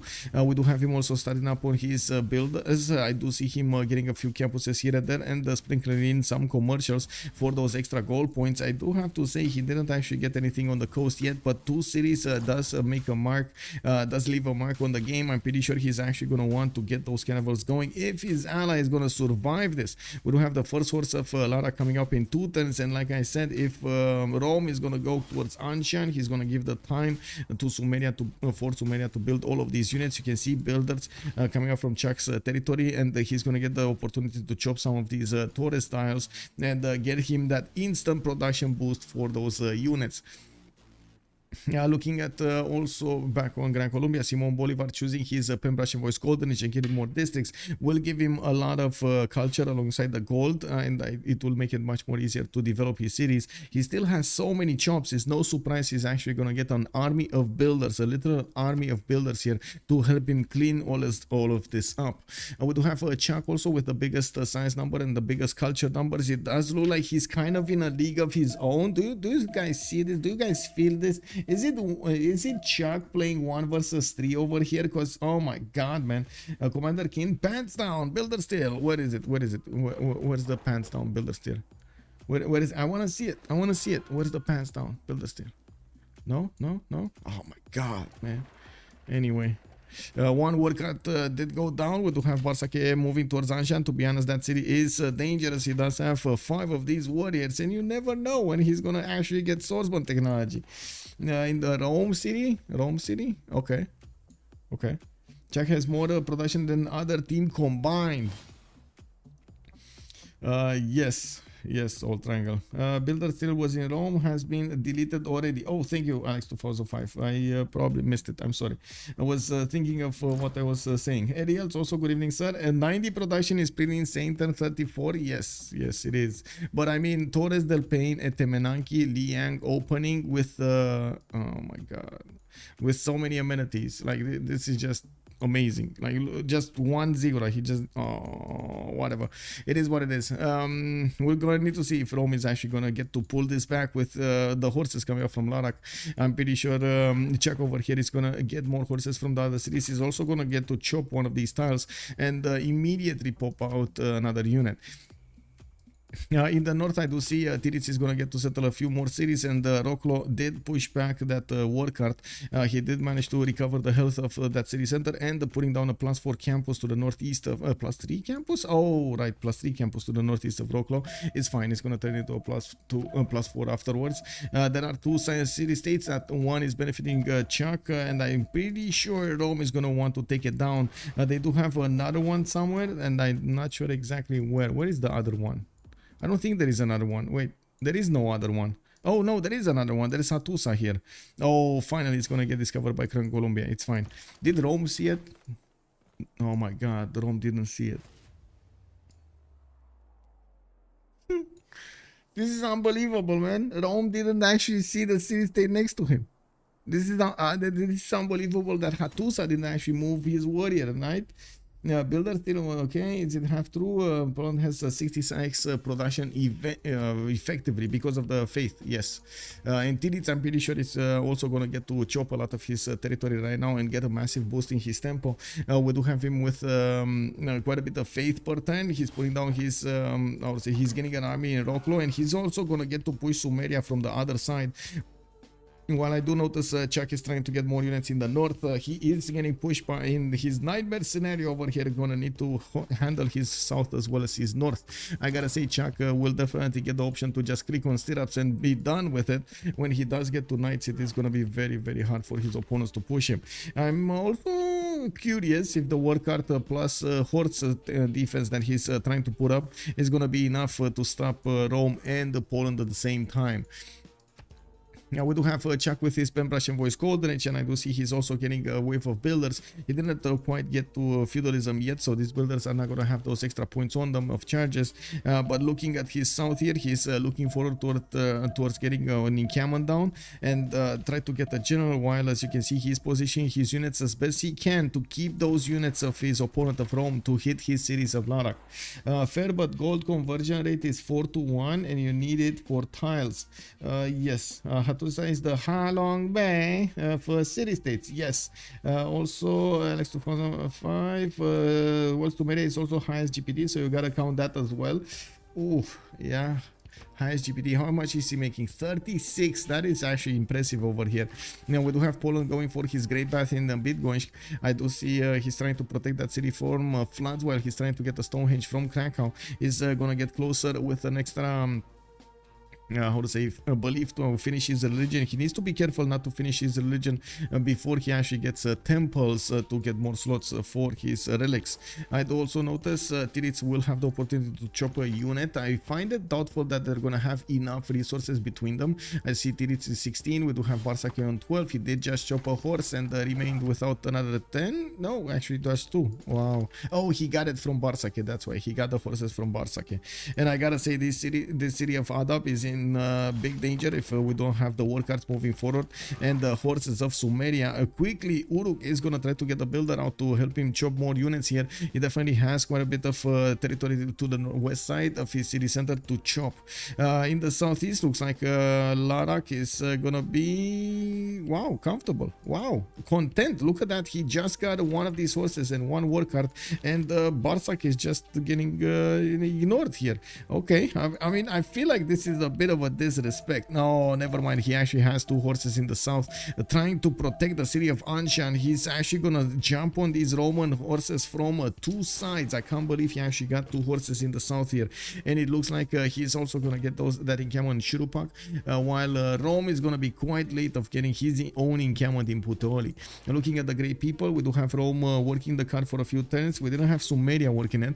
I do see Hypatia is the first scientist, while Sumeria is making 2.3. Poland is also making 2.3, and Gran Colombia with the scientist points could actually outsmart them all and get a project here. We do have him establishing another campus in Cartagena de Indias, which is gonna be a +3, while I do see Caracas did settle one a +2 over here next to the coast on the west side. Moksha establishing Caracas. I mean, these are gonna be pretty good yields on Softstyle here. In just a few turns, in like 4 turns, we're gonna see him like 30 science and 30 plus culture, while Titiits is still trying to get his science up. I do see in the city of Plock he did put down campus over here next to Pamukkale.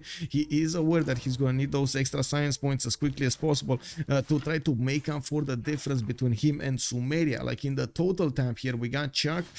Oh, 470 points. And then we do have Titiits on 267. You can see the massive difference in size between them. That is a problem. That is a problem. Bartsake went harbor. Titiits did neither yet. Yes, he didn't go commercials. If that's what you mean, he's just getting currency next time. ChucK doesn't have enough horses to spam out horses. Well, yeah, and that's what's happening, right? In the 2 versus 2 format, you need to be careful with them. Same can be said about Bartsake. They just don't have enough between them to just spam them out, and these are going to be extremely valuable. Each of them are going to be extremely valuable. Now we do have Sumeria with, I guess, the ability to get some war cards, and when he's gonna get those knights, it's gonna be a bit easier for him to defend, but a bit harder to actually get the production going. In 5 turns for stirrups, defensive tactics in 2. You can actually see that ChucK is rushing this as quickly as possible and still trying to get a few more war cards, even if the classical units of his opponent, Poland, with the horses, is too shining them. He's keeping him apart from his city centers. We do need to see if ChucK's numbers is just gonna win the day here with, of course, new builders coming up from Uruk. Wait, didn't he get a builder last turn? What did he build that he didn't get? Oh, I got bamboozled over here. I was definitely expecting a builder from Uruk. Where did that guy go? When stirrups, it's 5 turns. 5 turns. 5 turns. Yep. Yeah, Hundepriester, hello there, sir. For now, yes, I think Poland will go into commercial soon for Sukienice building, but so far nothing. Yeah, and looking at the economy here, it looks like Bartsake is having a hard time keeping up with everything. I do have to point out that say Titiits, when he's gonna hit monarchy, he's also gonna get the opportunity to build his Grandmaster Chapel, which will allow him to use this faith pattern to buy out units, supplementing his available production in that sense. Now it does look like that will be long in the future. It's still gonna be quite a bit of time until he's gonna get there, and he does want to get some advantages now before Sumeria gets too big. That's the problem. Sumeria 37 science, 30 culture. He's keeping his advantage, 93 production. We do have him with multiple tiles that are getting chopped, and the chops mean in my brain over there just supercharges the more batteries to the juice, right? You do get over there more of everything from those chops. I do see Poland is actually sacrificing some of his horses in the south while Sumeria is getting more units.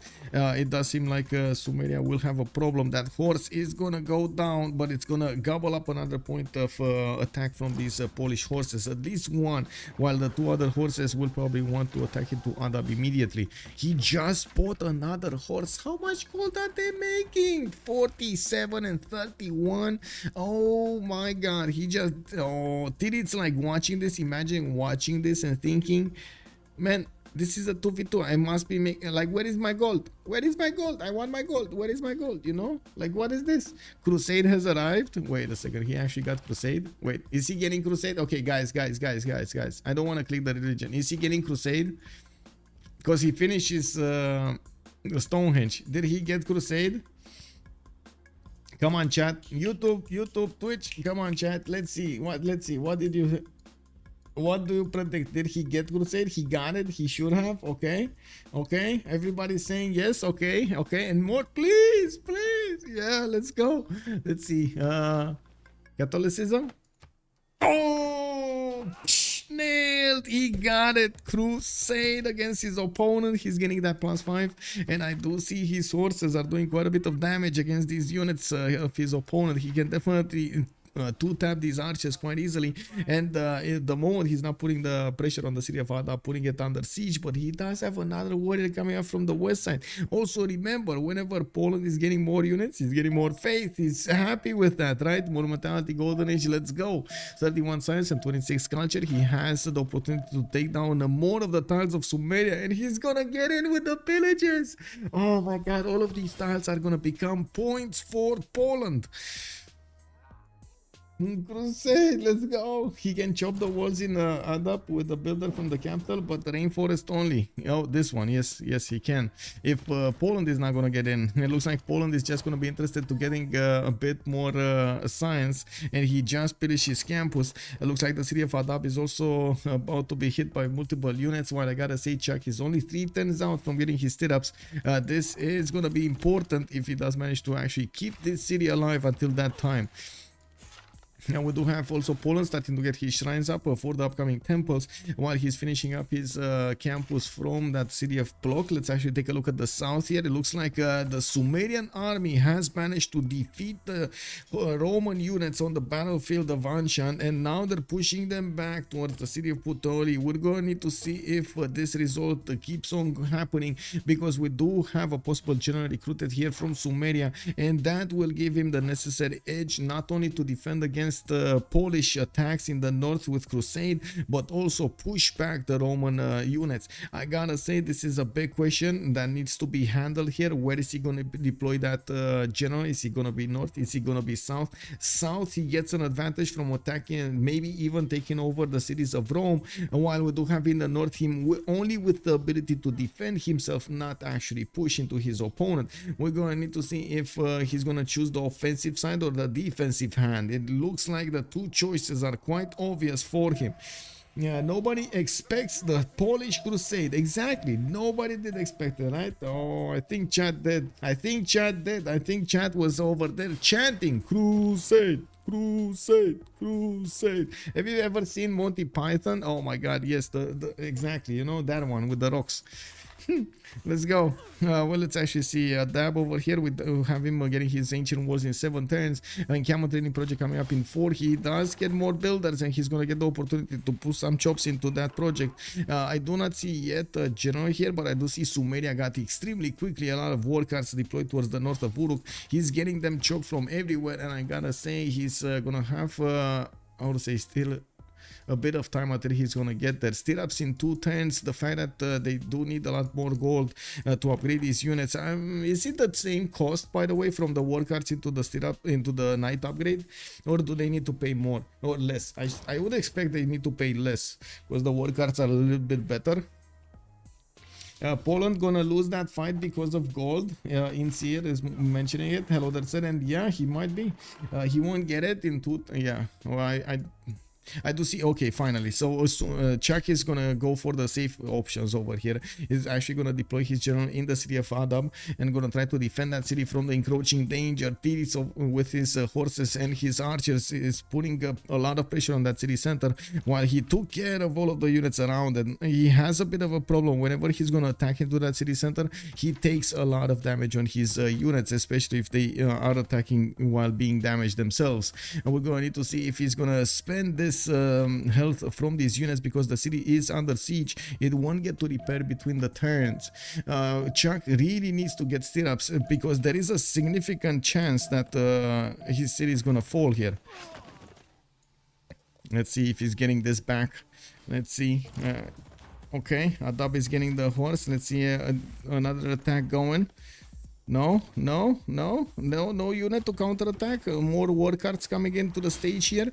No option to go for that one. While I do see him getting Marcus Licinius Crassus, that's just gonna give him some gold. No units here. He just put down an encampment also to make space for another one of those war cards to get in.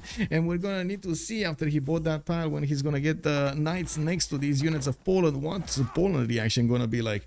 Is he gonna be like, run? Run! Or is it gonna be like, fight?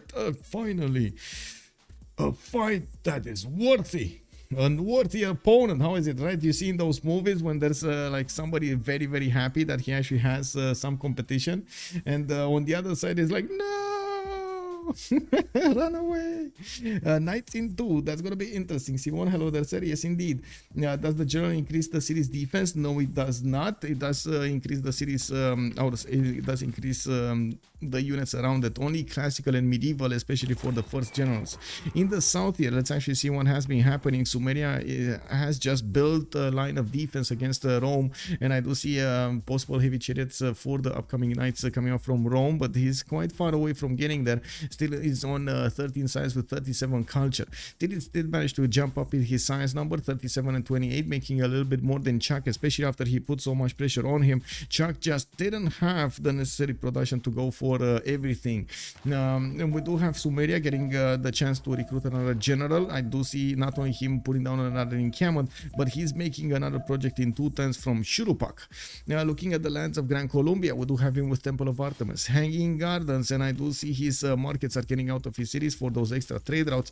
He didn't quite send a trade route to his ally, and I do see he is actually using Magnus internals at the moment, benefiting from the extra food and production from the government plaza, the extra production pile as commercials, and as you can see, he's starting to put down one campus in that city center as well. He does have 27 science with 43 culture and building up harbors on the western side.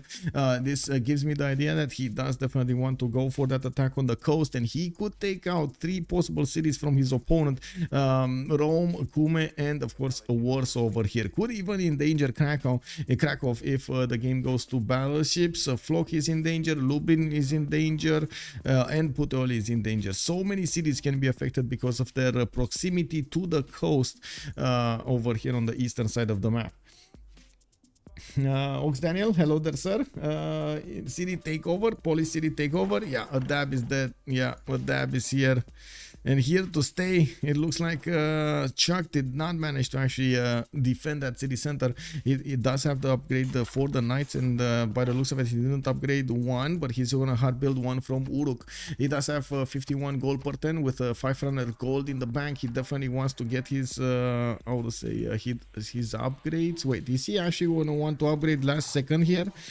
Or is he gonna wait for mercenaries? That's my big question. Is he gonna wait for mercenaries or upgrade with the gold he has right now? Okay, upgrade with the gold he has right now. Why didn't he last move this?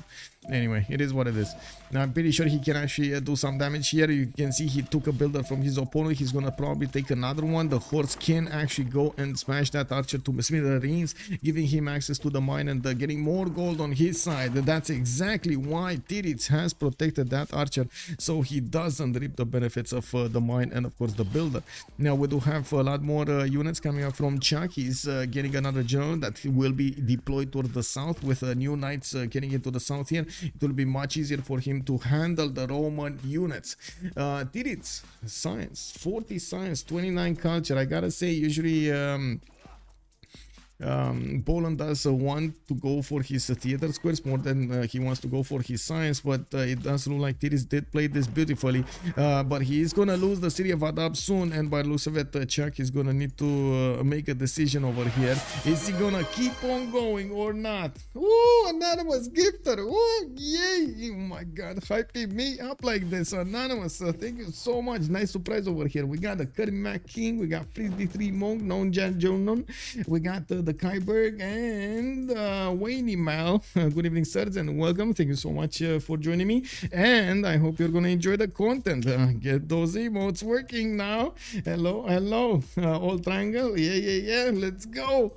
We do have knights coming in towards the city of Wrocław, which is trying to build the walls. I gotta say, building walls at this moment in time, it kind of feels like it is a bit too defensive. Titiits over here is running out of steam, and rebuilding an army was one thing, rebuilding it totally different. We're going to need to see if he's going to have the strength in the next part of the game, because he's engineering one turn that opens up the possibility to go towards expose.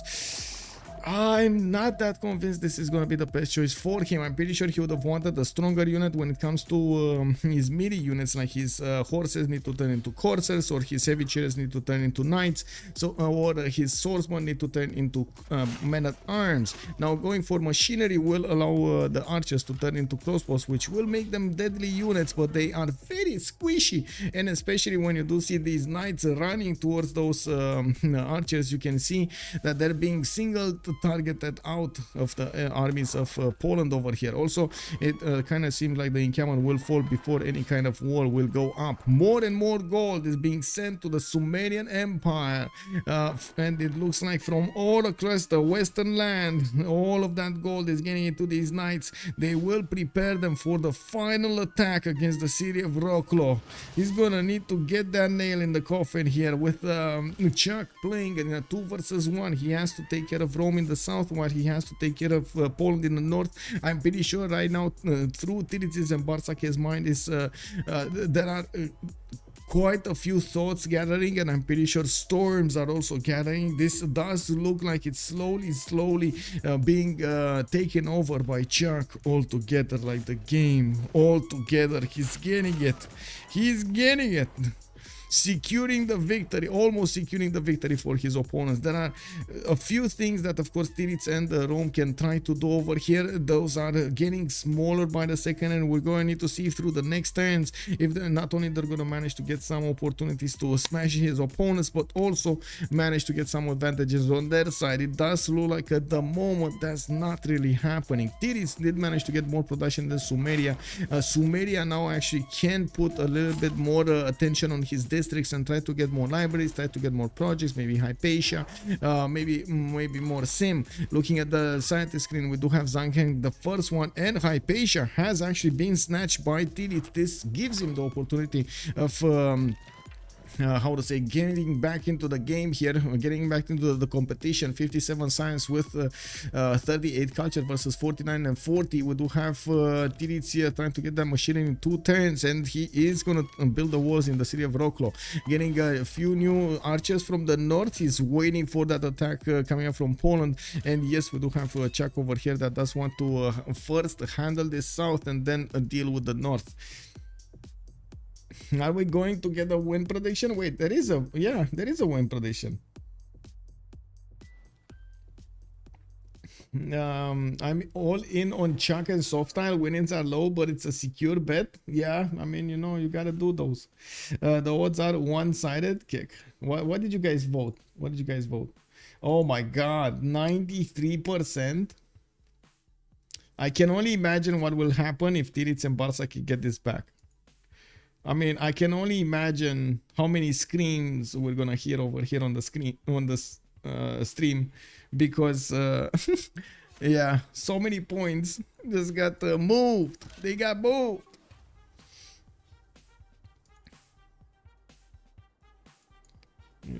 It is what it is. Let me get this going here and here. There we go. Yeah.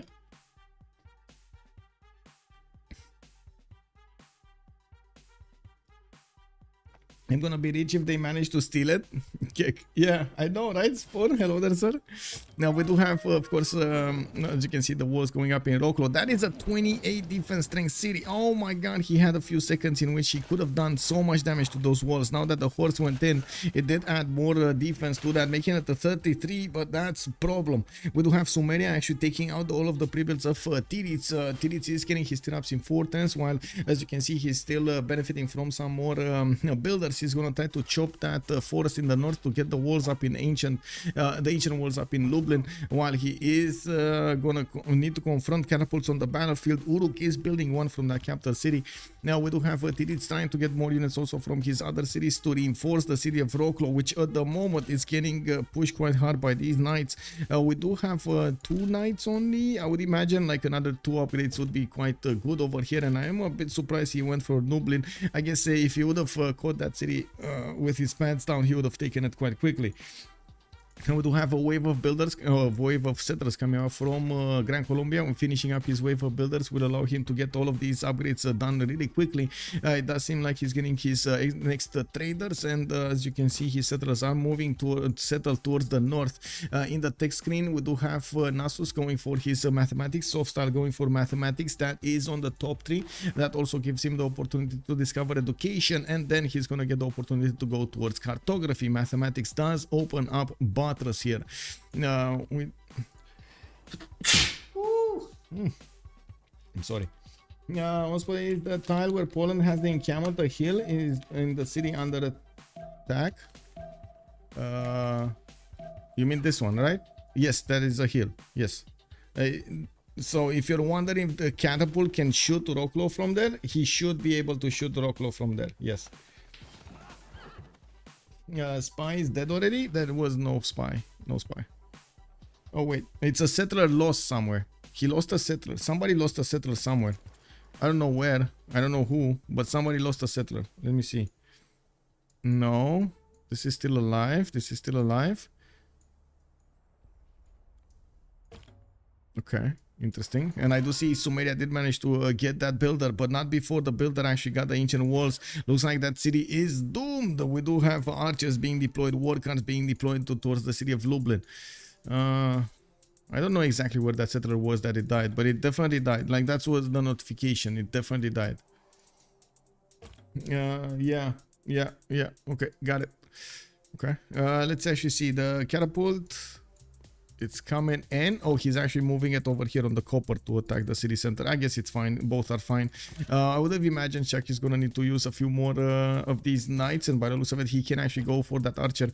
The level 1, I'm pretty sure he does want to deny Titiits the opportunity to upgrade any one of those. But to be honest, they don't have that much gold. Like, it's very expensive to actually get all of those crossbows into this.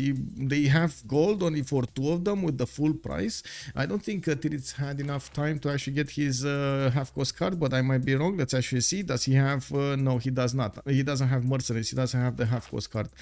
What he does have is oligarchy, and by the looks of it, he is starting to hard build a few swordsmen to get a bit more strength out of them. We're going to need to see when he's going to get the opportunity to get those crossbows. If those crossbows will actually push back the Sumerian knights. Of course, with the arrival of the catapult, he's going to deal massive damage against the walls, and that will allow him to chew through his opponent defenses much quicker.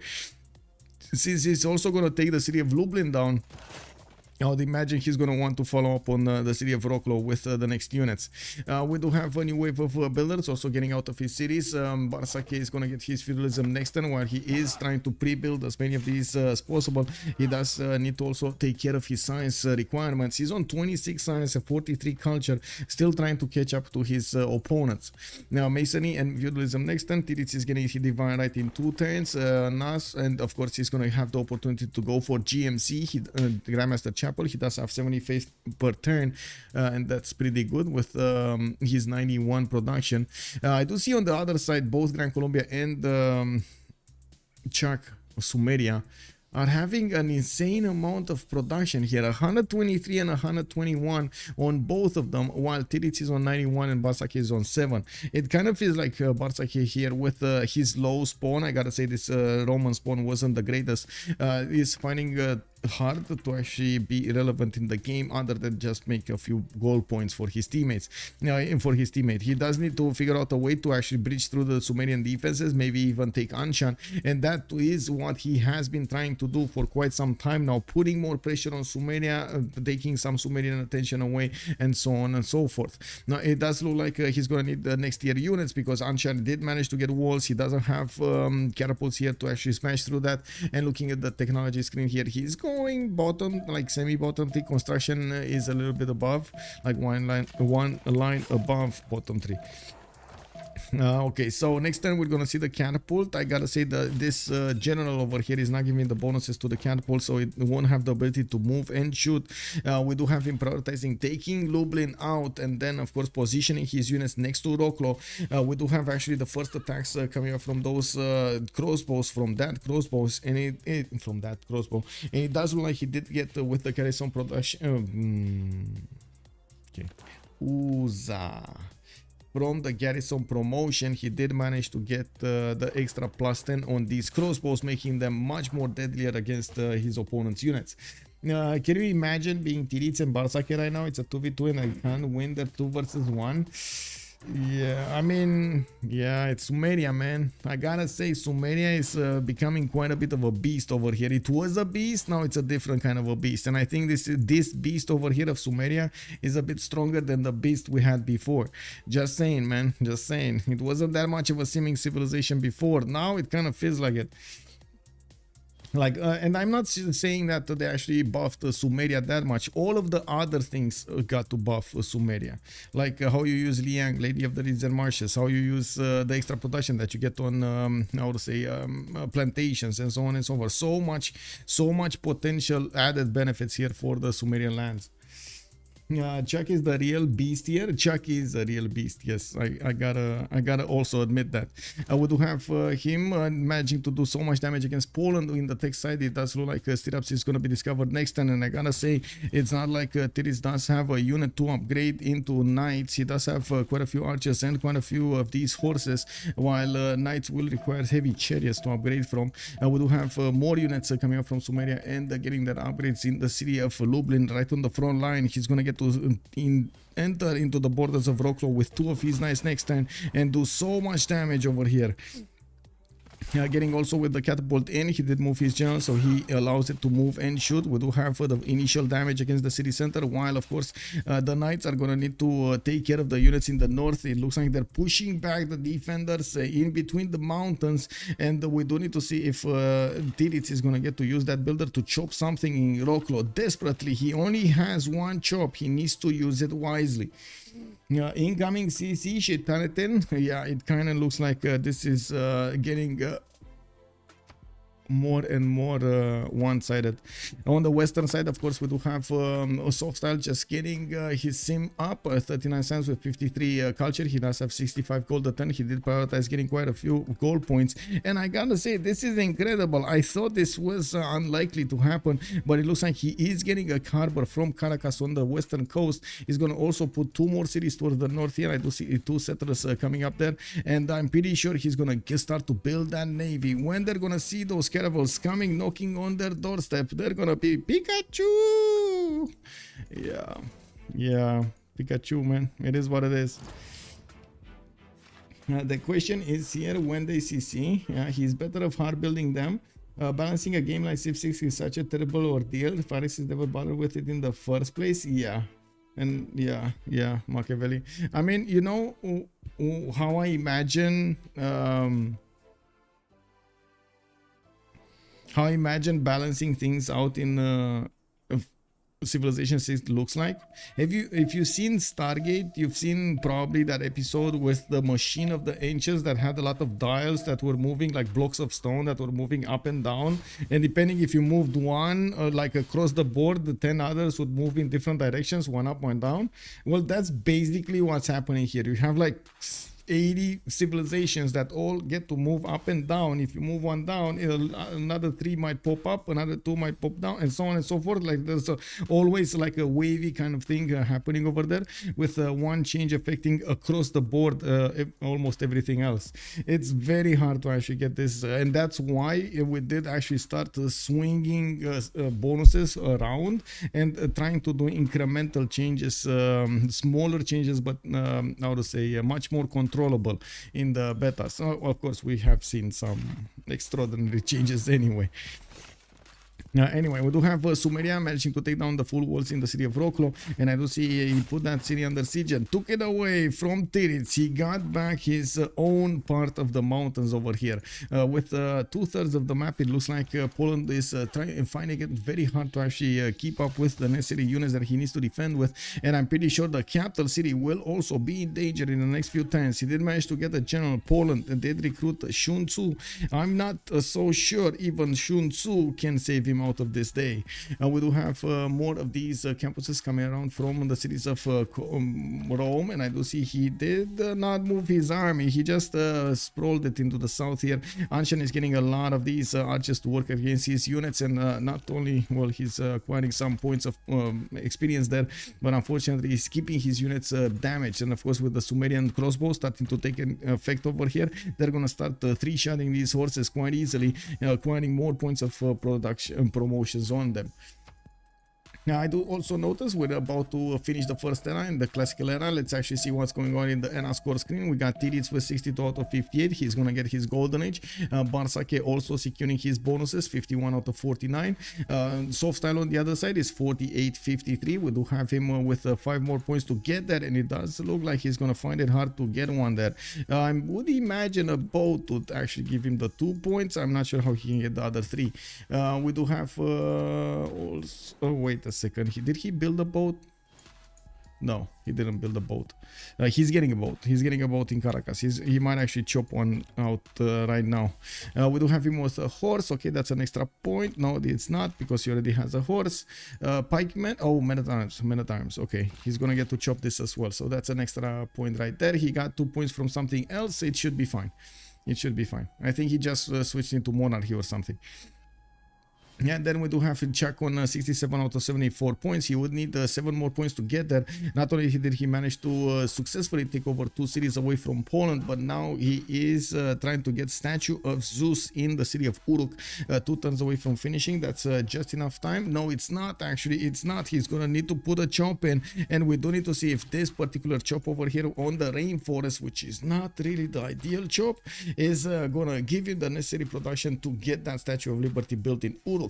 He might just, well, place down, click on that production, focus on the city of Uruk, so he doesn't work any food tile somewhere.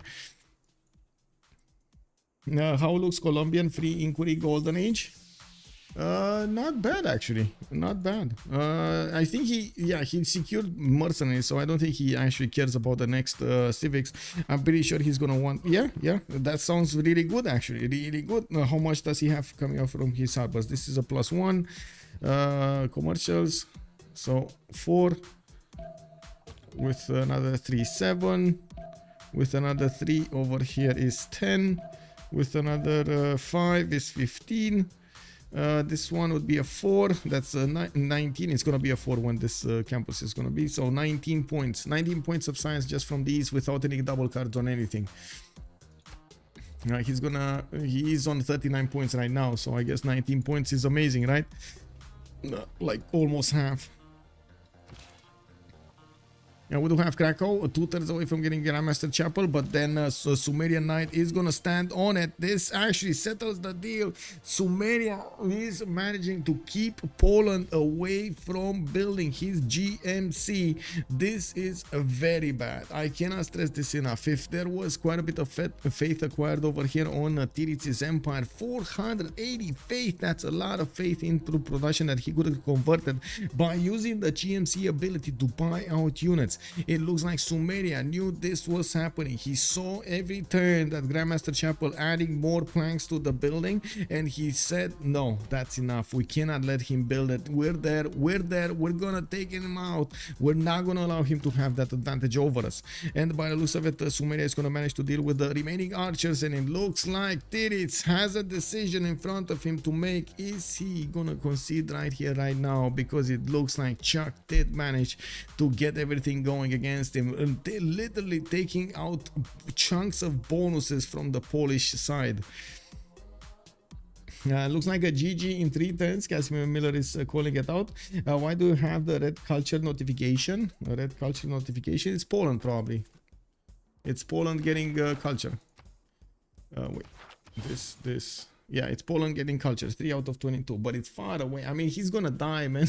He's gonna die well before he gets this one. Yeah, right here or a bit later. Yeah, I gotta say, if he doesn't have a solution to take out this knight away from his capital city, there's like nothing getting him back in the game anymore. There's like no way he can get back into the game. Okay, we got an attack there. The catapult is walking in. One of his crossbows got taken down. Sumerian Knight is starting to pillage. And as you can see, getting next to the archers, also getting more promotions. Pillaging the government plaza for the extra culture. ChucK is on 60 science with 23 culture at the moment. He is in a normal age. Whoa, whoa, whoa, whoa. He couldn't get it. He couldn't get the 7 points. He couldn't get it. Unfortunately, Statue of Zeus finished this turn, not last turn. He just didn't have enough from that rainforest style chop to put into this. It is what it is. He did chop it. He did chop it in time. He just didn't have enough. Unfortunate. And I'm not that convinced he would have had enough anyway. How many points does he have? 70? Oh, he would have needed 4 more points anyway. Yeah, he wouldn't have had it. Why do we have, okay, is he going to consider I did get Daniel Dingo probably only plug double cut for commercials, not enough harbors to make it worth. Yes, it's not enough harbors. And honestly, I think Grand Combat is going to prioritize getting that fleet out quickly, because he's very, very quickly getting to cartography. We do have him with battles coming up in 110, and by the looks of it, he's already with 2 galleys on the west side. He's getting a wave of science buildings, a new campus in Cuenca. In Caracas, he's gonna get a library. Bogota is gonna finish one, and I gotta say this is gonna be a +2 campus here, while this one in Bogota is only gonna be a +2. We do have this as a +2 as well, turning into a +4. Now, a lot of science will be generated here. I'm pretty sure in the next 5 turns we're gonna see cartography available, or even faster than this, with so much science being acquired here by the Grand Colombian Empire. Now, I think that's a side issue, right? We do have Krakow being attacked. He doesn't have the production necessary to get the new units out, and the units he's getting in low enough numbers that his opponent will just smash through. So it's a losing battle over here. Yes, he's getting to slow down maybe the takeover of his empire, but he's not getting to win the war, and that is the problem. Let me actually vote stuff over here, and we're gonna get a 2-minute pause to go through the Congress. Be right back.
Though its face may change throughout the ages.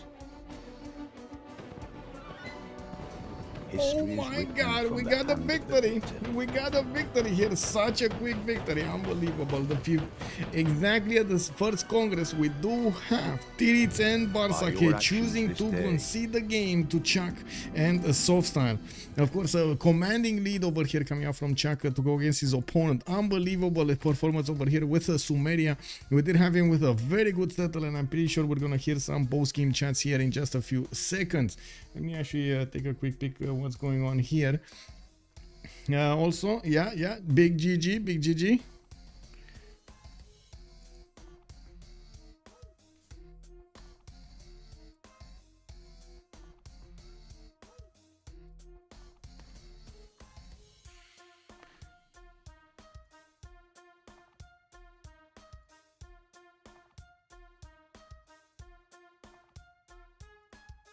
Give me a second, I had to respond really quickly to some messages. Public, 2v2s, there we go. Ah, vraiment horrible, mince Ah, alors. c'est vraiment la situation horrible. Là, actuellement, j'ai 70 de prod dans ma cape et j'ai pas mon moulin.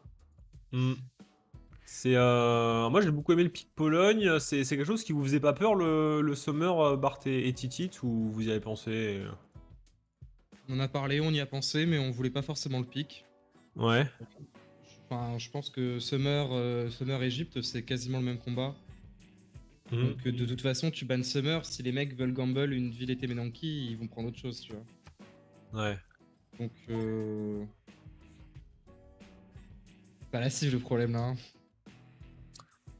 Bah c'est le spawn, hein. Il y avait une différence de spawn qui était monumentale, mais d'un côté j'ai vu que autour du remap, bah vous voyez quand même pas mal votre situation, non? En tout cas le terrain que vous avez, avec la grosse chaîne de montagne à gauche, So I ça think vous a pas fait peur pour Malm is la suite de asking la partie? why Titiits and Bah si le gars à Bartsake côté de nous, didn't il a actually pas remap storé, enfin because they could have had genre this option on se disait since pas they qu'il y did avait un mec see the juste derrière les low montagnes, tu vois, food on disait and que so c'était on possible. Rome. On se disait aussi bah Yeah.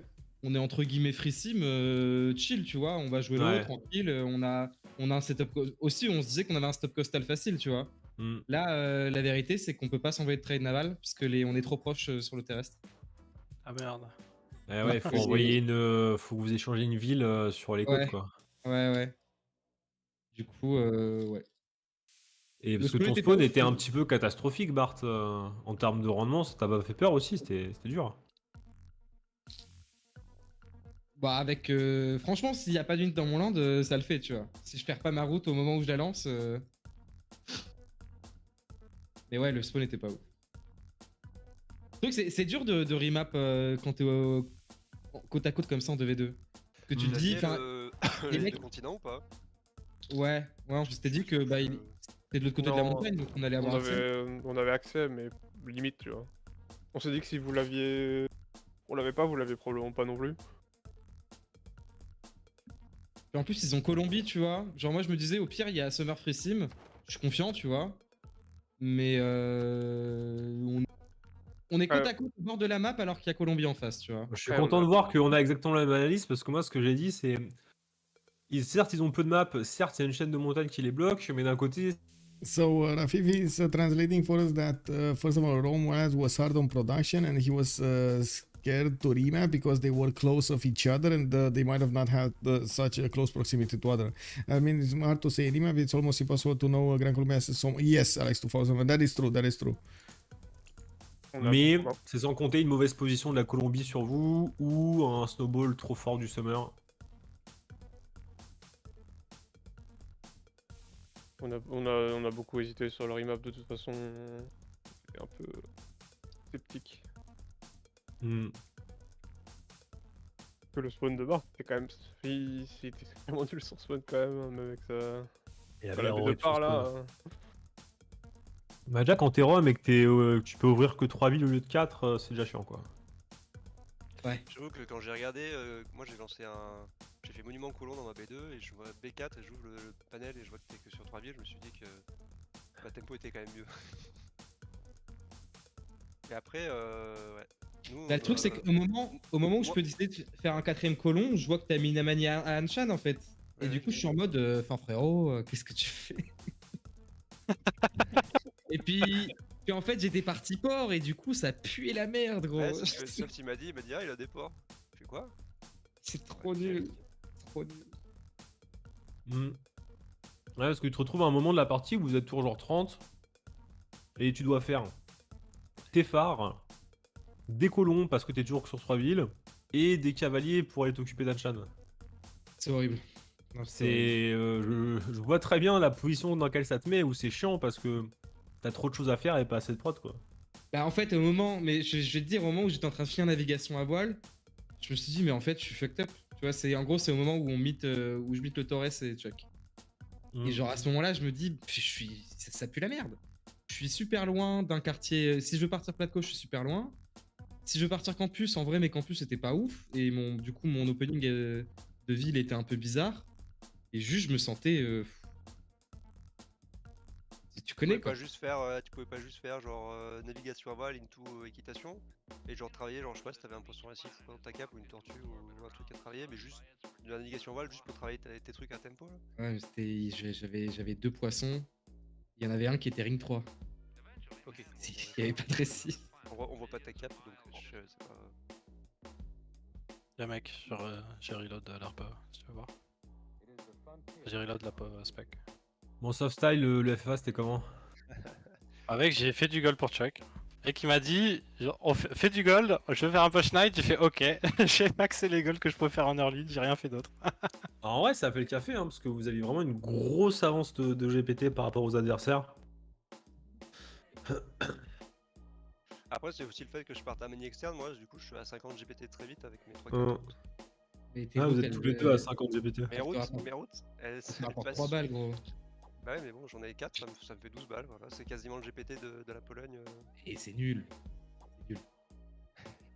C'est I nul, gotta say, tu this vois. Sumeria, the new version of Sumeria looks scary, man. Is it gonna be Yeah. auto-banned every Yeah, time? my Because spawn this is is way joined too on- strong. It's not the Civ, it's not the Civ. The My spawn, spawn is great. I have a very good wonder on the second and third city. Yeah, Yeah, in have yeah. two I don't know how to say in English, tout cru, who fertilize a lot of Fruit, cows. before fruit, yes, third thank you. 30. Yeah, Eh, but he the did change expand on, fast. Like the ability of those workers to just move the settlers everywhere Yeah. allowed him to get that city right in the face of Rome. Maybe otherwise Rome would have gotten the place on north of Anshan.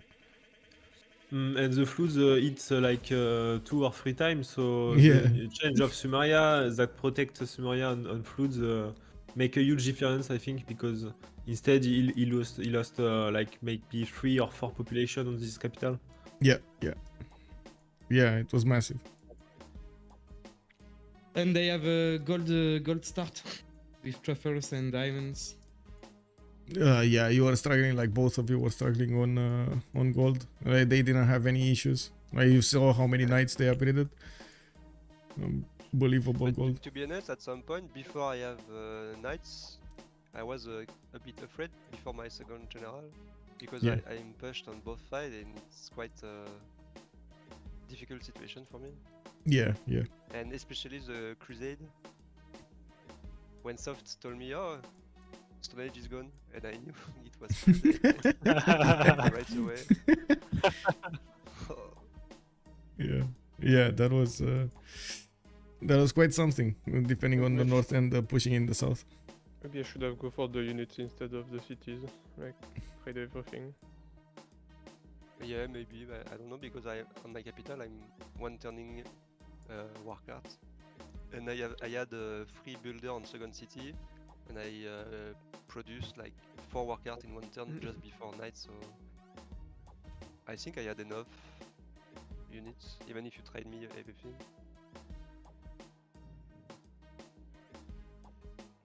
GG. Yep, Yes. GG, well played. GG guys, well played. So Soft. So big game tomorrow. We just heard from both teams here, from Softstyle and ChucK and Bartsake and Titiits. I gotta say, tomorrow we're gonna have Under the Gun with Task for Fish going against. Wait a second, who was it? I'm pretty sure it was somewhere around here. Hazagi and Titiou. Oh, salty! You're gonna get to see Hazagi.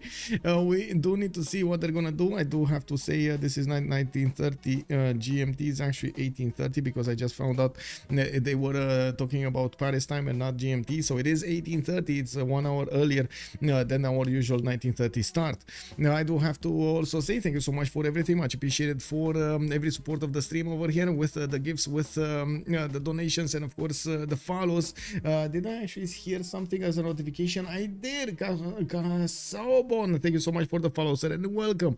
I do also want to mention, if you're taking a look over there on YouTube, thank you so much for joining us. I do hope you're gonna leave a comment down below and throw this a like. Not to mention, if you do want to share it, I would most appreciate it. Of course, if you do want to take a look at my schedule, you can always take a look at this screen over here on the Discord. You can see when I do get my games in the next few days. I'm trying as much as possible to have them scheduled down before, but as you can see, stuff happens. For example, if I try to schedule, and this happened right here on this game, if I try to schedule a few days before, and this I tried to get like on Thursday, I volunteered on this one. There's a very good game coming up just a few days after and getting scheduled, and it is, too little time, and I honestly do not want to go back in my word. If I do commit to something, I want to commit to something. I'm not going to commit to something that I cannot do. So yeah, it is what it is. Anyway, thank you so much for everything. Much appreciated for the subscribes. Don't forget to click that follow button, and of course on the subscription on the YouTube. And I do hope we're going to see each other in the next one tomorrow with Hazagi and Titiits going against Under the Gun and Task Force Fish. Have a good evening, everybody, and have some fun with some Civilization 6 games. Bye bye bye.